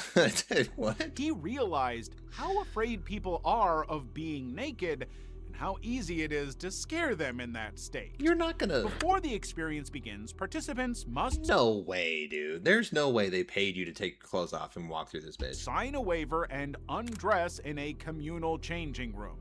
All possessions are secured in a bag, and at that moment, you begin the tour completely I wouldn't. No, you'd have to pay me. There's no way I would pay you. There's the tour no is way. designed to be experienced only with the group you purchased tickets with. If you signed up alone, you would walk through the haunted house alone. Yo, that is a whole nother level though. Naked haunted house. I don't know. Wow. To ensure safety, 12 security guards would be placed throughout the house and no cameras would be permitted. Bro, but the security guards are there staring at your naked ass. However, after some back and forth with partners and the local township, Konopelski canceled the fully nude Yeah, option. I don't know, dude. I'm scared. My butt shaking. You know that don't seem. Participants who had already bought tickets were either given a refund or the option to go through. This caused the wrong type of people to swarm. The haunted Bro, you'd have some weird actions. One at a time only. We can't have multiple. We've had some problems in the past. In their underwear. I am. There's got to be there's got to be like a legal issue with that. Genuinely, truly curious, folks. In the comments, would you have wanted to go through a nude haunted house? Yes or no? I'm curious. If I'm getting paid, because it would make the experience more interesting, so I would do a naked haunted house if it came with like a prize. Me? For fun? I guess you'll never know. I'll keep my clothes on. He'd do it, Perdition dude. Home. He'd do it. He's freaky. Bro, you could tell by his dad attire every time, and then the strong stash, bro. He a freak. At Perdition Home, there was no Yo, boys. Yeah, out to the naked haunted house with the boys. need for animatronics.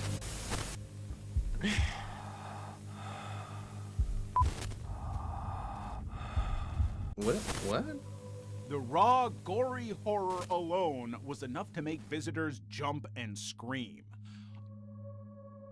Unlike most haunted It's just a haunted house, attractions, though. this one operated out of two small houses. I mean, we went naked at this point. I feel like we can't go back down from that. That was level 1. Yorba Linda, California.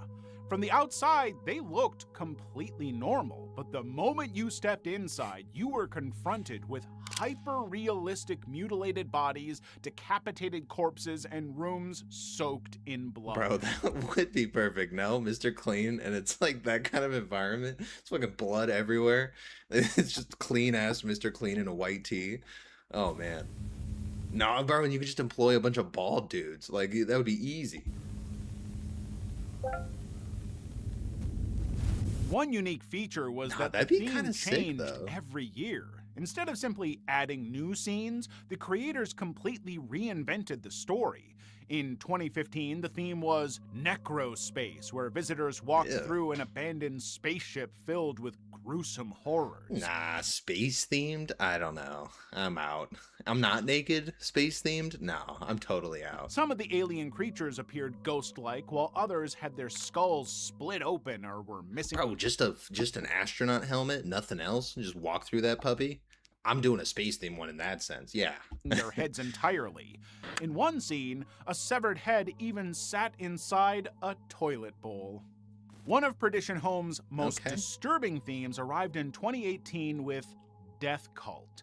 This version was centered around real-life serial killers and their methods of killing. Each room represented a different killer and their victims. The haunt featured characters based on Richard. And this is where you have the Mr. Clean segment. Ramirez, Charles Manson, Jeffrey Dahmer, squeeze and 'em Ted in. Bundy, all portrayed alongside shockingly realistic depictions of their victims. I agree. Space horror is only good when it focuses on coldness and isolation. I think that's why the naked part would amp it up, you know? Naked, cold, in space, and scared. And surprisingly, the attraction was completely free. Visitors didn't Really? need a Bro, I ticket was to enter, wondering, how do they even make money for this shit? though they were encouraged to donate or purchase merchandise to support the haunt. Unfortunately, Perdition Home no longer exists. Yeah. The attraction eventually became so popular that the creators outgrew their own house. It was ultimately retired and reborn as a much larger event called the Haunted Harvest in Chino, California. I've heard of that. That's crazy. I never knew that, like, little origin story. Not Level as crazy 2. as the naked haunted house, but... Catharsis. While most haunted attractions focus on fear, Catharsis explored the things you were forbidden to do, but found impossible to resist. The 7 Deadly Sins. Catharsis was a one-time event held in Orlando in Oh, this looks lame, bro. This looks awfully lame. October 2016. Guests began their journey by entering an old warehouse where a flickering screen confirmed they had arrived at the right place. The screen also instructed every guest to sign a guest book with the question, "What sin tempts you the most?" Unlike traditional haunted houses with long lines, Catharsis guided participants down a darkened hallway until they reached the Deadly Sins bar. On the surface, it appeared ordinary, a comfortable, lively, and sensual lounge where guests could buy drinks, socialize. I was gonna say, like, actually, that'd be actually cool if it was like a bar, and then now you can make money for it, and I get to be drunk while I'm going through the bar, and or be going through subtly lured into one-on-one encounters by sensual dancers. When it was time, the bar's owner, Selena Blackwood, summoned guests. Using her dancers to create a sense of ease and allure, she brought them into her private quarters. There, she promised a wild adventure only to send them into the darkness of a place called Penumbra. Inside Penumbra, each guest confronted their own this got freaky real temptation quick. and was forced to choose between a path of sin or salvation. I feel like a lot of wives didn't like this house. Over the course of the 30-minute experience, wives didn't like this haunted house. Participants encountered characters representing the 7 deadly sins, each interaction designed to test their willpower and moral choices.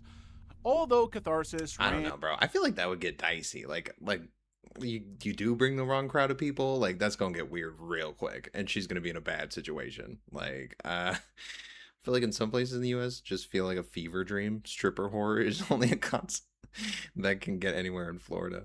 Dude, I maybe Vegas, I feel like you get away with it a little bit, but Florida's like home for it, you know. Test their willpower and moral choices.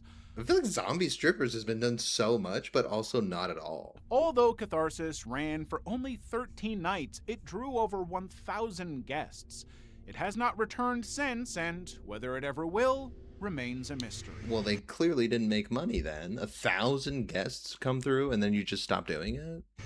Now, the real question is, which sin tempts you? Okay. Dude, he always throws the quips in. Sometimes I'm like, maybe some of them I'm like, I wish he didn't. Pennhurst Asylum. You enter Pennhurst, a place built to care for people with disabilities, but for decades, it became a prison where thousands endured horrors beyond imagination. Pennhurst State School and Hospital began in 1908 as an institution for people with intellectual disabilities and Bro, that place just radiates like haunted, or like something bad happened here. epileptic conditions.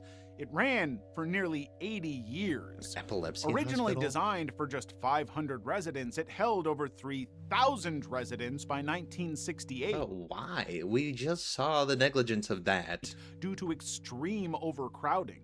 Patients were reportedly tied to their beds. See, this is different though, because these are patients. Like, this isn't prisoners where you're just like, oh, we got nowhere else to put them. These are patients you guys are admitting, telling them that you can help them. Locked in metal cages and left curled up in their own waste. Bro, and they're in After a straitjacket. long They don't legal look like you're battle helping. exposed the true living conditions, the institution finally closed its doors in 1987. Bro, almost 100 years of doing awful things, and you just now get caught? Like, For years, it sat abandoned until 2010, when it reopened as a haunted house attraction during the money you'd have to spend Halloween on that, season. though.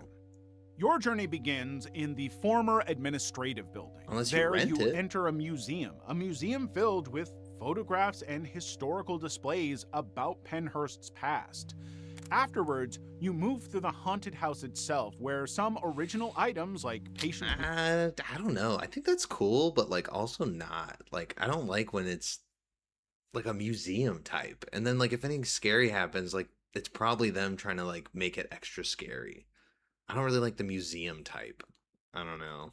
I feel like someone should make a haunted house that's advertised as the scariest thing ever, but the whole scary part is the fact that you think it's going to be scary, so it's just like a kind of nice place to be, but subtle hints to what's coming, but it never comes. I would love that. And then you get to the end and you're like, is it over? Like, I would actually love that. And the whole time you realize the anxiety is what you're like, the fear. then you're actually satisfied. You're like, wait, they like played me. Wheelchairs But I'm happy. are eerily repurposed as props. I love that. You encounter figures representing patients, bloody dental rooms, and even navigate parts of the original morgue. The final stretch takes you through an underground tunnel that once connected the buildings. I mean, it's just a Screams tour. and screeches echo through the darkness, pressing against you as you walk, making every step tense and uncertain. While some visitors question the ethics of turning real suffering into entertainment, It's not, I mean, I don't even think it's like ethically questionable like that. Like, they're honoring the history as long as it's not like crude. Like, they're not doing like a bad job of. others are What does it drawn to the look like? sense that the spirits of past residents linger in the halls. Since new management took over in the 2010s, the more extreme and controversial elements have been reduced, but the weight of its history still lingers. Even with criticism, Pennhurst drew 17,000 visitors in its first season and remains a haunting draw for thrill seekers today. See, that's what I'm saying, bro. Like, they obviously spent a bag on that shit too, and like they're still doing it. 1,500 people come through, and then you do it again. Like, what? 1,000 people came through, and you weren't down? Must not have wanted it. Haunted Hoochie at Dead Acres. At Haunted Hoochie, safety is only an illusion. That might be like the best Halloween bar name ever. Is it a bar? This seasonal haunted house in Imagine making Auschwitz a horror. Bro, okay. Yeah, you're right. It's just kind of perspective. Okay, no, you got me there. Ohio begins assaulting That your was the best senses even counterexample before ever. you step inside. You hear distant screams, revving chainsaws, and echoes of chaos that set your nerves on edge. Dude, we were like lowbrow in the beginning. These are getting expensive. Once you enter, you immediately get disoriented. The lighting flickers unpredictably. One moment it's dim or non-existent, the next it's thick with fog. Oh shit. While your eyes strain to adjust. See, no, that's too much. The That's next too much. it's thick with. I feel like this would be terrifying. I mean, even though I don't mind getting scared every now and then, like this is too much. Like this is like heart attack territory. Fog. While your eyes strain to adjust, your ears are blasted with blaring rock music, crying babies, chainsaws, explosions, and the occasional scream. Okay, yeah, no, this place is too much for me. You rarely have a moment without a shock. Holy Actors take advantage of that confusion. They appear from every direction to push you, tug at your hair, shove you down hallways, and drag chainsaws dangerously close. They even force you to cheer as decapitations, maulings, and shotgun blasts unfold. The scenes move The fact that he's got to blur that shit, he don't blur it if he don't need to. He shows everything. so quickly that you barely have time to process one shock before another one replaces it. Therefore, your brain never fully catches up with what you're seeing. And who likes to be in a state like that? And then you pay money to be put into this? Animatronics, dragons, dinosaurs, and other beasts that writhe and roar as you pass, adding to the sensory I don't know, dude. I think I have that like fear of like large, like giant figures that aren't like human. Like I think I actually like resonate with that fear. So animatronics, no thank you. Like the Indiana Jones ride, I remember being there on a school trip and then everyone's talking about how scary it is and I'm like, yeah, no, an animatronic snake fuck is gonna like eat my no. I'd go on the more fun one with the boulder or whatever. Haunted festival, but it's just a demon core with a piece of driftwood keeping it open. Overload. Haunted Hoochie doesn't just scare you, it drags you into its storm of chaos, leaving you questioning what's real until the moment you finally stumble back outside into the night. That's not like a haunted house. That is like a festival, like a whole event. Level 3, Freakling Bros Victim Experience. Freakling? If a website warns that you must be 18 and prepared for extreme psychological stress, you already know this isn't a typical haunted house. That looks terrible. That don't even look real. Oh, come on, bro. Freakling Bros Horror Shows is one of the most notorious haunted attractions in Las Vegas. Many commercial haunts rely on animatronics. I've never heard of But it. Freakling Bros built their reputation on live actors, detailed makeup, and immersive storytelling. One of their most extreme houses is Gates of Hell, designed to simulate a descent into the underworld. Inside Gates of Hell was an even darker victim? Why would anyone be like, that sounds cool? The Victim Experience. In this attraction, guests weren't just visitors. Bro, and there's a line. There's a line for the victim experience. They were victims. Participants entered alone, no hand-holding, no hiding behind a friend's back. They are completely separated from their there group. you go. The experience was designed to make patrons feel powerless. Bro, when you just add the naked element to this is exactly what we're talking about. But here's where the details get disturbing.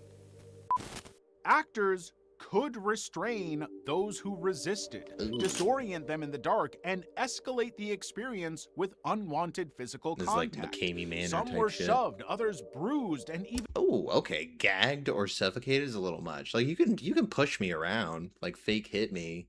You know, don't full force punch me, ripping my clothes off. Like I'm just trying to have a good time here, bud. I don't know about that. In a stun gun? That just doesn't seem fun. I don't want to get tased. been electrocuted with a stun gun. The only way to end the experience early was to say the safe word, purgatory. roughly 30% Second I see that stun gun, I'm saying purgatory. of participants made it all the way through without quitting. Wow, Those who 70% survived were quit? met with loud applause from staff and other patrons and awarded a survivor t-shirt. Afterwards, some said the humiliation and fear lingered for weeks. Others regretted trying it at all. Yet, while it operated, people traveled from across the country isn't that what just you to want, test their though? limits. Don't you want it to be like lasting with you? Do you want to forget about it the next day? Otherwise, like, why do you do scary stuff to yourself? Isn't there a horror house where they ripped her teeth out, punched them, and said, "SA'd them"? Oh my god! See, that's just way too, bro. Waterboarded them or something. Police had to shut it down. But if you got through it, you got 10 grand. Oh, nah. 10. I heard money, and then I instantly was like, maybe. No, I don't know, man. That's. I don't think any amount of money would be worth that. Like, I feel like that would be super subject. I don't think anyone would agree to getting assaulted like that. That's horrific. The attraction has since been paused, and while Freakling Bros shit, no, I've seen to this. return with new experience. Oh no, they've seen it set up before, and I was like, the one with the skull on top looks the coolest. I remember the 666 It remains one. unclear whether the victim experience. Oh, bro, I think I almost went there one time, but I don't know.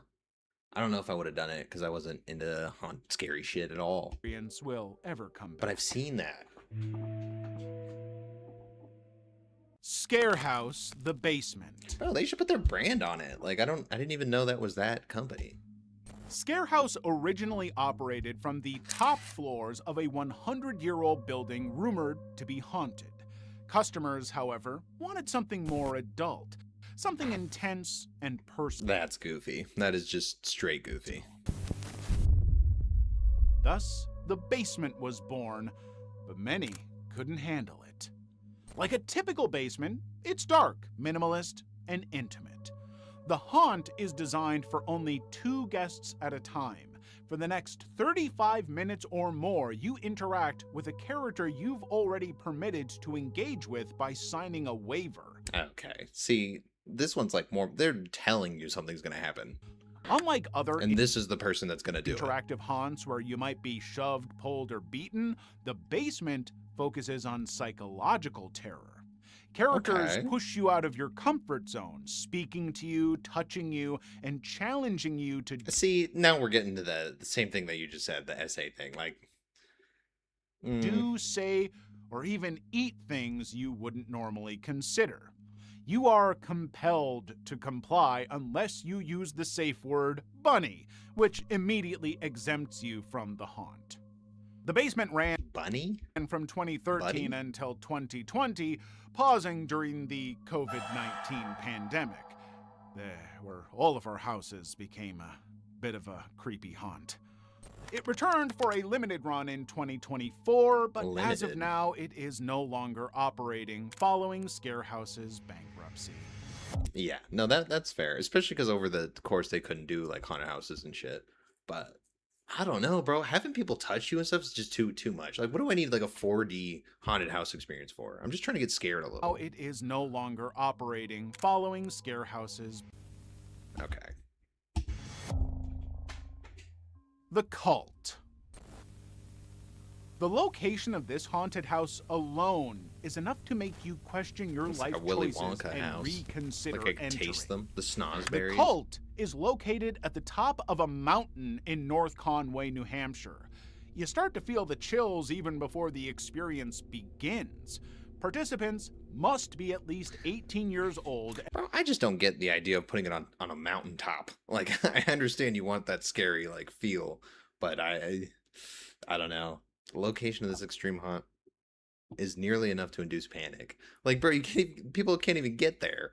They're gonna get scared before they give you the money. There's buildings that are like 400 years old that I've been in that are just abandoned because it's surrounded by forest, and there's quite a few of them around in the UK that if you go in just feels weird, especially if it's, bro, I want to do that so bad. Have you actually been in oh yeah, you said you've been in them. Dude, I want to do that. I think I'd be really scared though. Just because all the videos I've seen and stuff, and like all the squatters and shit. but I'd want to do it. I want to do that for like a kind of a big video in the future.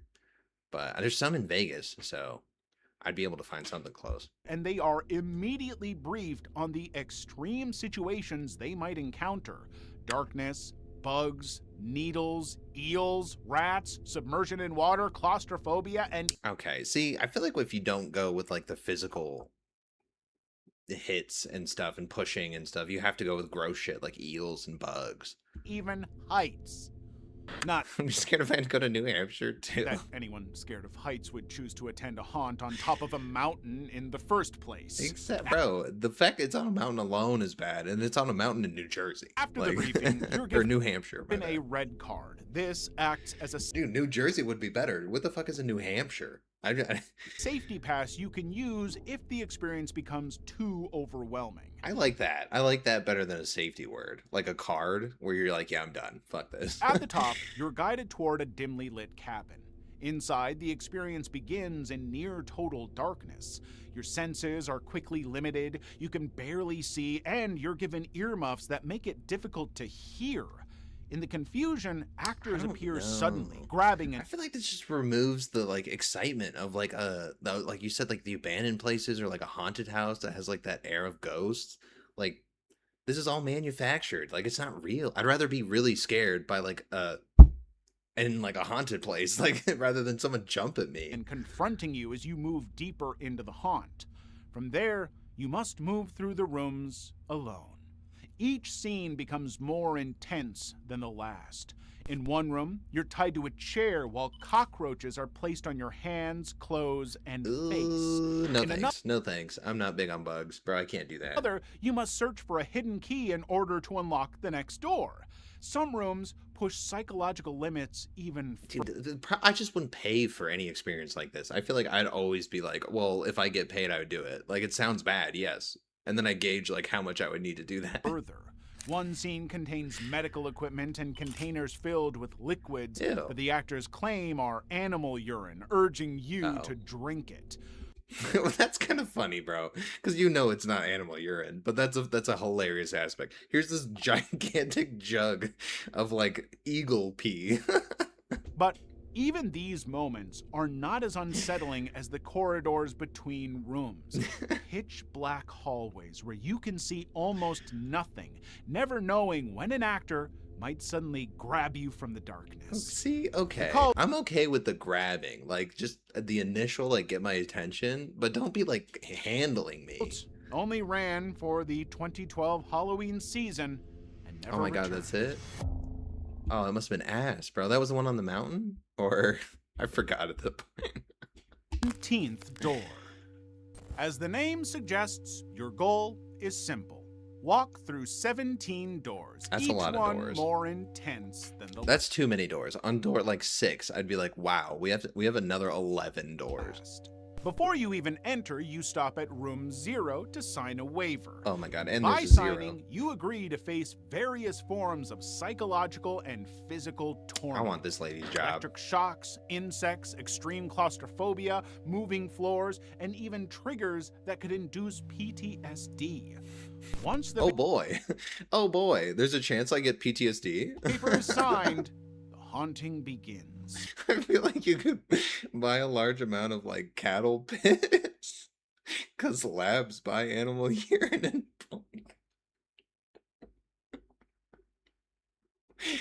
oh, dude, and it's like it's real, and then you smell it, and you're like, I think that was real cattle piss. First, you're loaded onto a shaky prison bus that lurches and rattles as it transports you to room 2. Oh, that's bad, dude. I just want a bulk supply, like a drum of like cattle piss for like any venture that I need. A barber shop where your hair is chopped or shaved. I feel like we should throw that in. Oh, it's so scary. Your hair might get chopped off. Oh yeah, the bald jokes, bro. Each subsequent door They get old after a pushes while. you further. By room 5, you're inside a tunnel where wind blasts at 100 miles What the per hell hour, is that? forcing you to cling to the walls for survival. If it becomes too much, you can shout the safe word, mercy. This looks Instantly, ridiculous. the actors must back off, let you bypass a room, or allow you to exit entirely. But not. I think I'd be okay with this one. I think I could get through this one by myself, like no problem. Not all rooms are escapable. 3 rooms lock you in psychologically and physically. Once you step inside, mercy won't save you. Oh, The now next you can't use the word chamber anymore? rotates chaotically, filled with acrobatic clowns who tumble, leap, and chase you from every angle.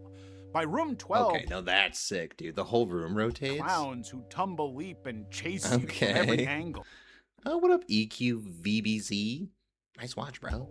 By room Oh, thank you. I thought you meant watch like the verb. 12, danger intensifies.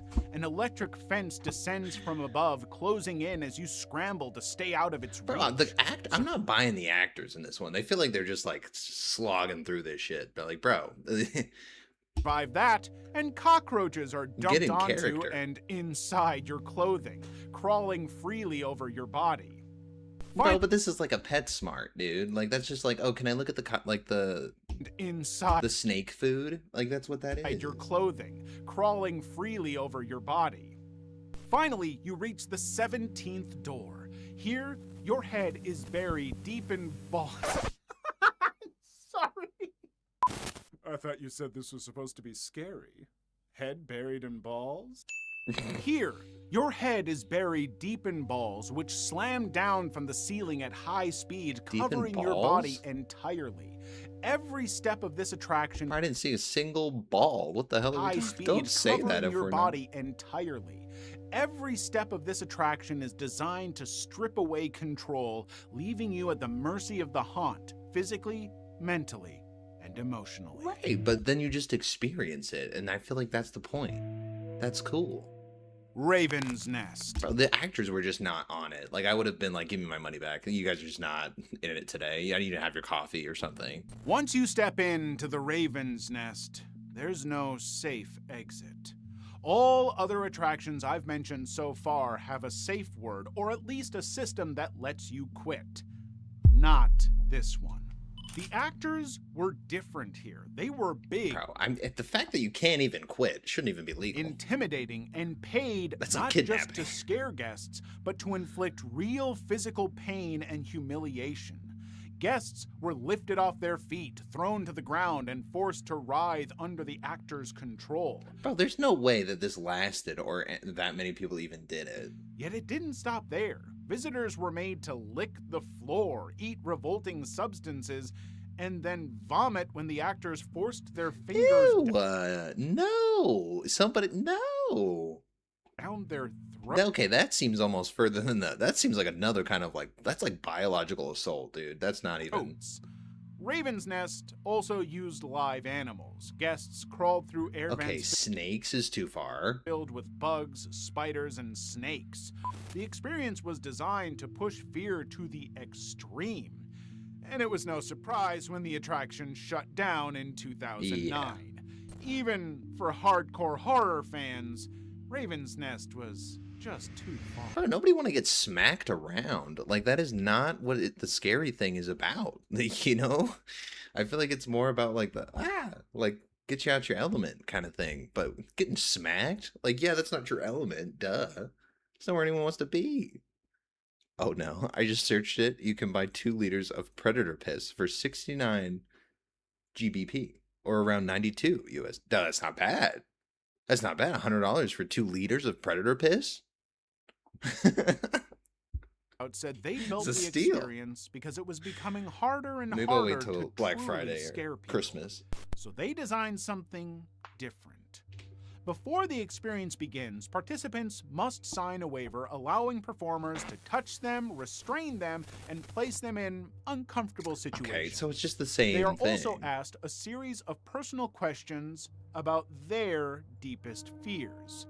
And those answers don't stay on paper. They are later used. See, that's a little bit more fun. Now we're making it different. They tailor the experience. To shape what happens to you.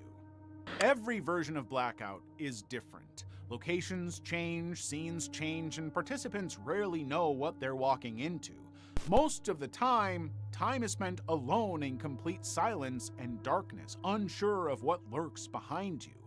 There is technically a safe word, but once the experience begins, participants are not allowed to speak. You can scream, you can struggle, but you cannot talk. The attraction became so infamous that in 2016, it inspired a documentary titled The Blackout Experiment. Oh, I didn't see that, but I seen it on like I think it was like Netflix or some shit. The film followed several people who repeatedly returned to the experience. Some described it as addictive, while others said it forced them to confront fears and trauma they had buried for years. Well, I was gonna say, I feel like if you can't say anything, like your mind's really gonna be running, which is good sometimes. Later versions became even stranger. One event... You say you're scared of something dumb like mint ice cream? Why are we being so complicated? Like, if they want to get out, get out. Like, they already paid you to get in. Blackout 21 turned the haunt into a remote psychological game that lasted for days. Participants received mysterious phone calls, texts, and emails, and were required to follow strict instructions as the story unfolded around them.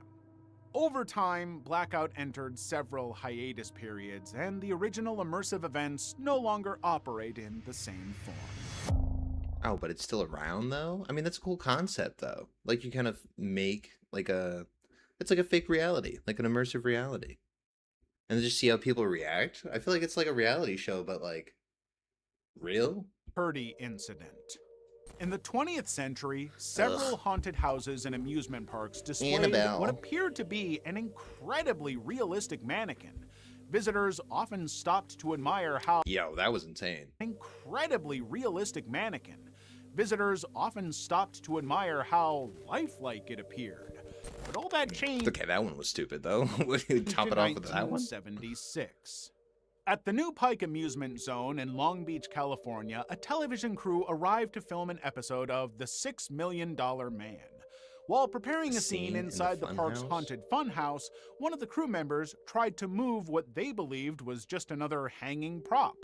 When they grabbed the art, it literally snapped off with a sick sound. Oh no, I've heard about this. And inside was a real human bone. Yeah, I've heard about this. It was a real body, and it was like kept there for like many, many years, and they used it as a prop forever. Should be incredibly illegal. I feel like surely there's got to be a size limit or like certain occupational disallowances. Like if you got a 6'8", 500-pound guy of a professional MMA fighter go hysteric, it's dangerous for the actor. That's what I'm saying, bro. Like it should all be tailored, but like for y'all too, for the staff. Like you got ladies going up like way too damn close. Like some dudes are fucking weird, bro. And then they're like, I paid $20 and that's what I got. Like weirdos, dude. Like that exists. Nauseated, the crew called the authorities, and investigators soon uncovered a horrifying truth. The quote-unquote mannequin hanging inside the haunted attraction wasn't a prop at all. It was the mummified corpse of a man named Elmer McCurdy. Yeah, I heard about that one. I think it was in a video recently. And they like painted it a bunch. It was fucking nasty. I might skip that one though, because that was in a recent stream.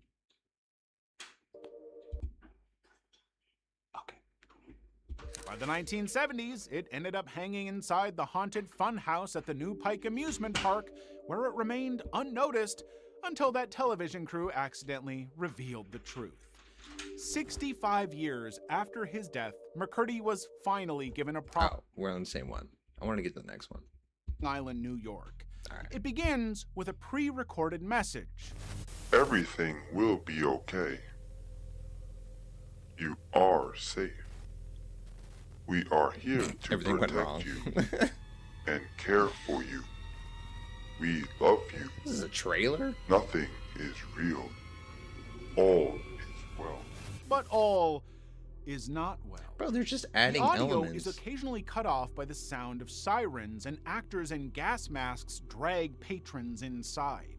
The unlucky ones were stuffed into body bags and carried over the actors' shoulders as if they were being abducted.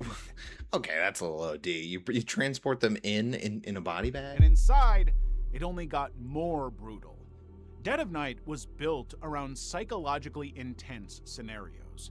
Guests faced simulations of Bro, this is where surviving a you'd police have a heart state, attack. being recruited into a satanic cult, or becoming test subjects in mind control experiments. Many of these scenarios were inspired by Project MK Ultra, the real mid-20th century CIA program infamous for unethical psychological experiments. By the time you exit, you're unsure what was real or what was fiction. One visitor to the 2014 experience, The Initiation, was so convinced he had literally given his soul to the devil that he hired a lawyer to sue Chambers of Horror to get it back. Dead of Night eventually closed in 2015 for being Bro, I missed that. Barcut, man. The Initiation was so convinced he had literally given his soul to the devil that he hired a lawyer to sue Chambers of Horror to... Bro, he was convinced in the first place. That guy's just delusional. Like, that's one of the customers you don't need. That's not helping you out. If you are bored on a Friday night and decide to get scared at a haunted house, don't even think about miasma. It's a wildly exclusive, invite-only experience with a waiting list longer than European visas. Miasma is an 18-plus extreme horror experience.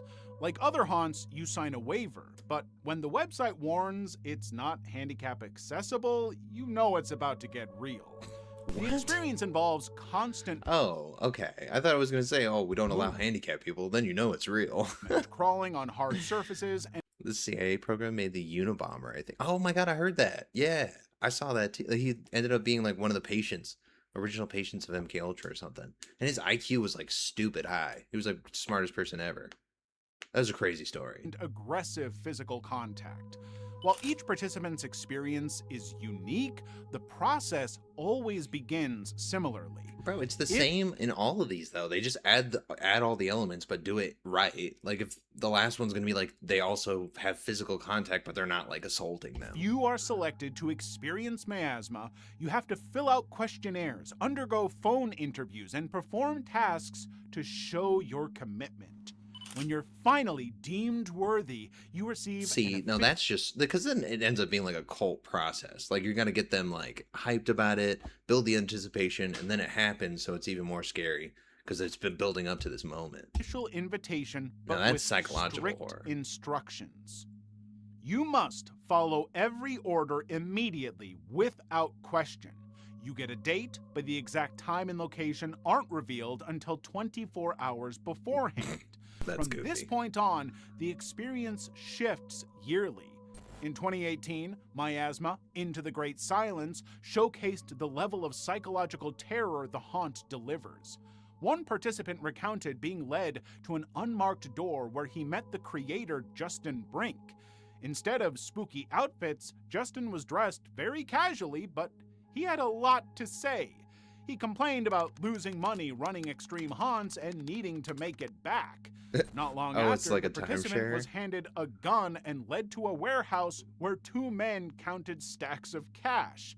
His instructions... See, that's just fun, bro. That's just an experience. Like, then it's transcended from, like, a haunted house, where it's like, this is the house where you experience a haunt. It's like, this is the experience where you experience life.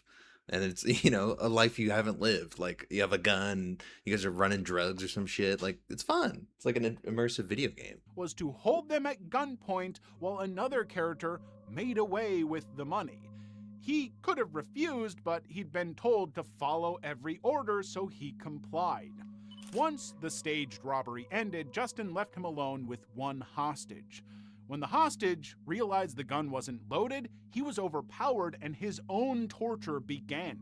Wow. For 30 See, minutes, that's fantastic. Then you think you have the control, you realize the gun's not even fucking loaded. He became a That's so hostage, cool. dragged through room after room, forced to confront his own greed and conscience. See, I'd pay for Afterwards, this. he recalled returning to his hotel room and realizing that no monster had appeared in Miasma until he saw his own reflection in the mirror. Bro, that's what I'm saying. Like, you don't have to, you scare their brain, and then they live with that after. That's the good part.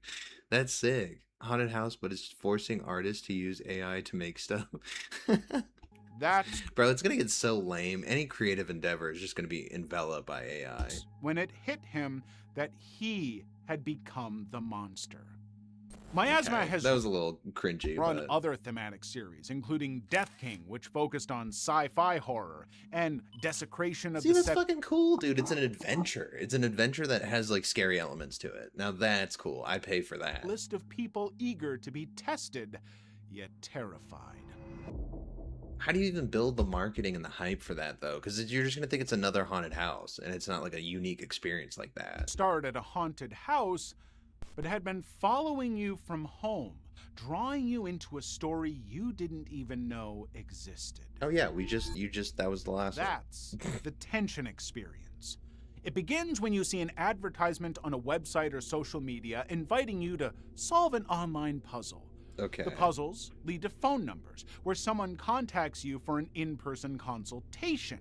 Before long, you're already a tension fan, sharing your encounters with the OOA, the Oracular Order of Enoch. Oh, see. Okay, well, that's just a little more dramatic version of the last one. But like the whole thing is an experience before you've even paid them or got there. An online forum. Emails soon arrive encouraging you to attend the next show. And when you finally agree, you receive calls warning you to back off. Around this time, tickets for the Tension Experience Ascension go on sale. See, that's cool, bro. That's so cool. That's creative as fuck.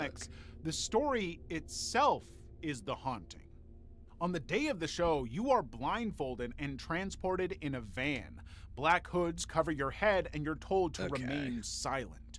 Music blasts from the stereo, and one character occasionally reminds you not to remove your hood.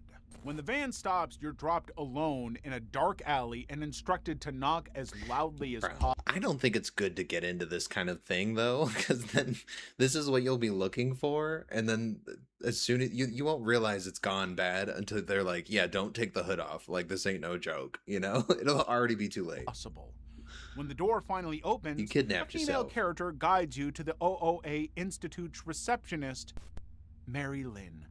The most unsettling part? She's scary. No two visitors have the same experience. Mary Lynn asks you to fill out a... Oh, bro, and catered? See, exactly what I said, bro. It's all the elements put together. It has to be catered to the experience of the individual, and then it has to be like an experience the entire duration. Questionnaire about... You can't be pushing them and assaulting them. That's too far. About your life, who you love, where you work, and your fears and desires. Your answers determine how the rest of the show unfolds. The only problem with that, bro, is you have to know yourself. And a lot of people do not. So they'll be like, well, what's your fear? Oh, this thing I'm not actually that afraid of, but I'll tell you this one. For example, the show's creator, Bausman, once shared that a guest lied about her profession and the script was altered on the spot to reflect her deception. No way, they know she... Oh, see? Bro, set it up so you know the answers before they even do, and then you just ask them to verify? That's cold. That might be the... How does it get better than that? It's almost like stepping inside a live movie. You can interact with the characters, pick sides, influence reactions, and even alter the storyline. From the receptionist, you move to the photo room. Your picture's taken and added to your file.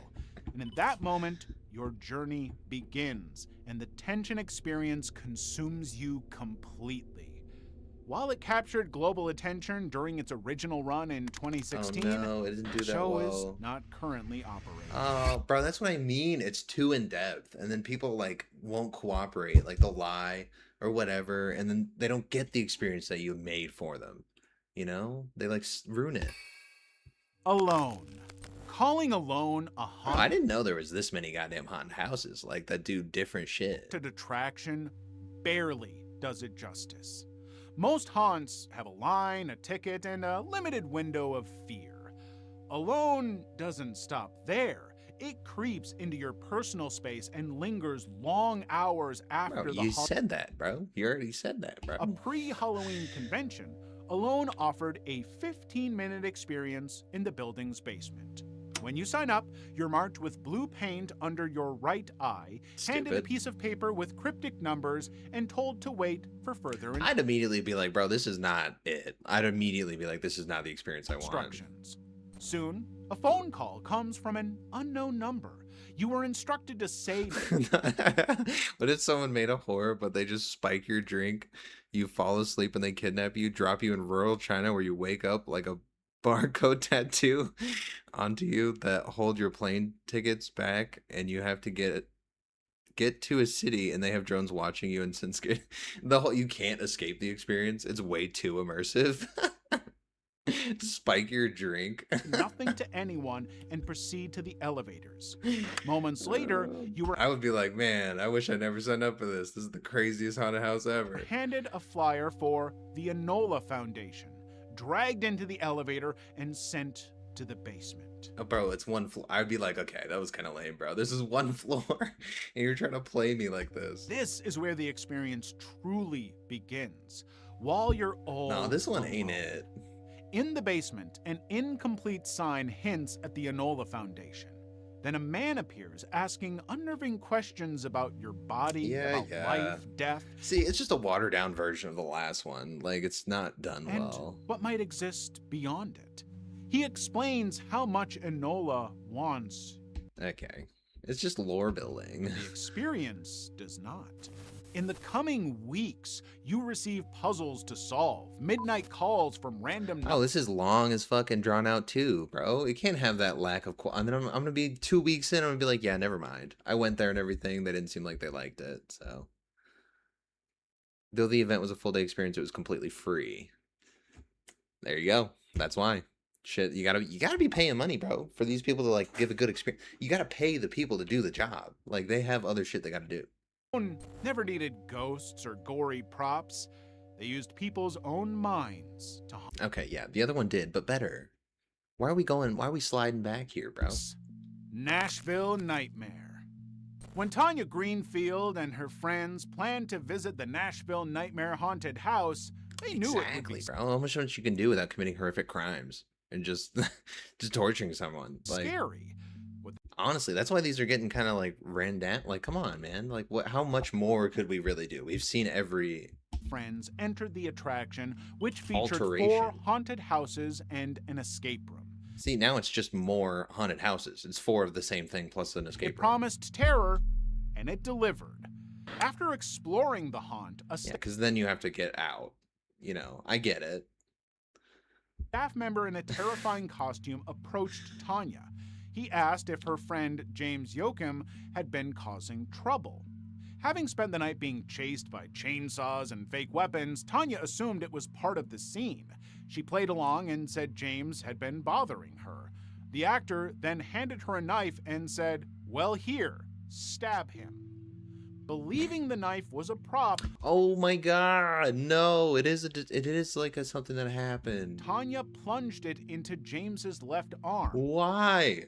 Why can't you feel it? You don't know what a real knife feels like? Oh my god. Okay, this is the only way you can elevate it, is it actually turns into a horrific crime. You were totally right about that. Horror experience, but they just give your information to an active... There you go. We've sent all your info to Bob, the killer. He should reach out to you within 2 weeks. And when she pulled back, blood began gushing from his arm.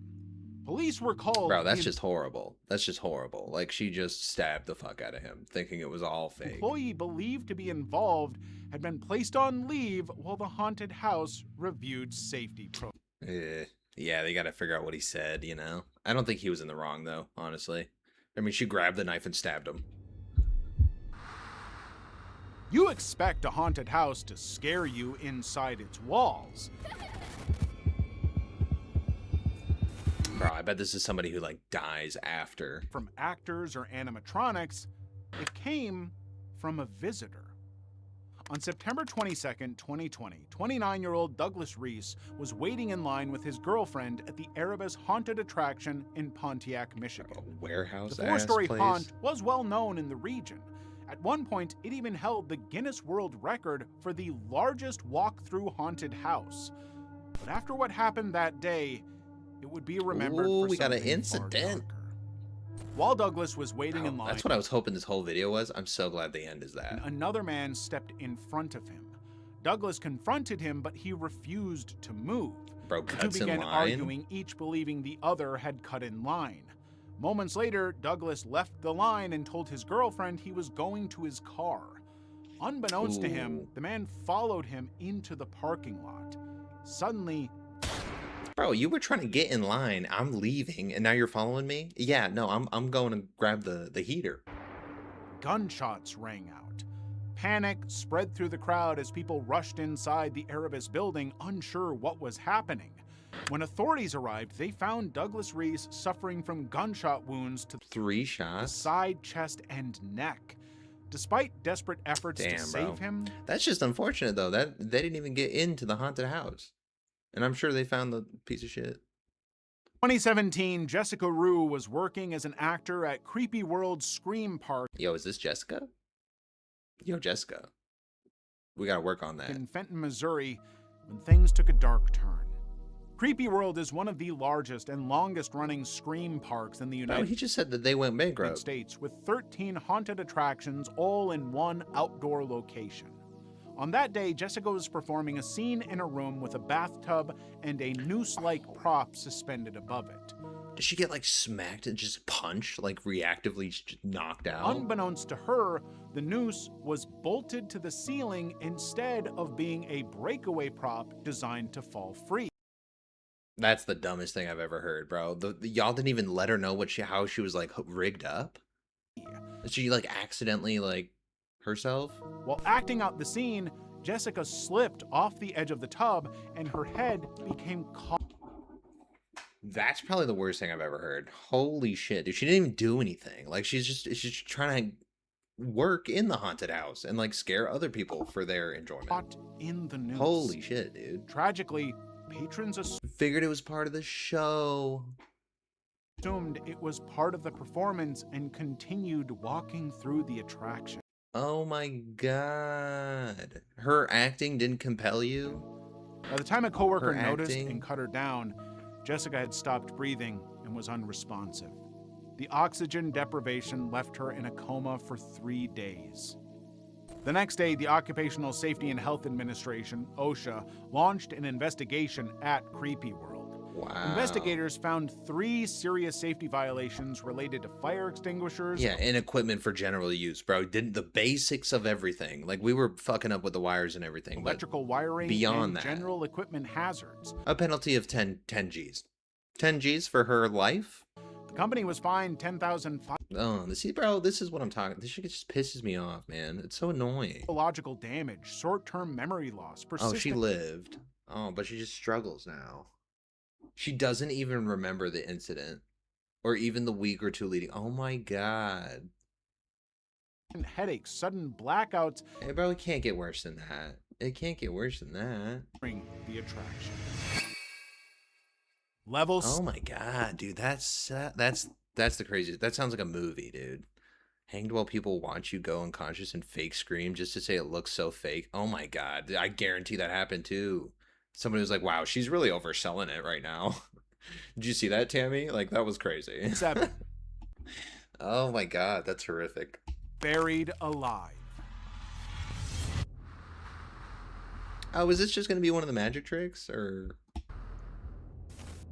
At most haunted houses, the fear of being buried alive is only No, they made that an attraction? But in 2017 in Hong Kong, that nightmare became terrifyingly real. Ocean Park in Hong Kong featured a haunted attraction called Buried Alive. The experience promised visitors the feeling of being buried underground. Guests would enter a coffin-like slide and slip down into the haunted house, where they would experience being buried alive and fighting their way out. That's kind of sick, though. You go down a slide and you're in a coffin, and then they bury you. That's sick. Like, conceptually, cool idea. A dark, eerie grave. However, to make attractions like this run smoothly, I feel like it'd have to be like aquariums with like the shark exhibit in Vegas and shit. Like, you have to have like strong ass glass, but then just have it where you could see the dirt and you can still move around, and you're just like the simulation of being buried. Mechanical equipment and moving parts are usually hidden behind the scenes in restricted areas controlled by staff. On September 16, 2017, a 21-year-old man named Chong visited the park as part of an annual company staff event. He was among the first people allowed to experience the attraction before it officially opened for the Halloween festival the following month. Oh, that's Chung not entered good. the This is like is it done though? Safely, but somehow wandered into a restricted staff-only area.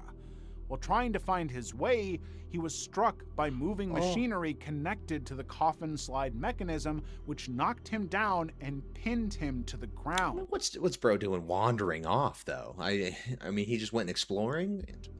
That's why you shouldn't have that big of a. At least make it clear where I need to walk, because these are huge haunted houses. Imagine there was like a cave you didn't know about that they drop you into that is pitch black with occasional luminescence and occult rituals. You're just lost as fuck, but there's like all kinds of spiritual shit going on.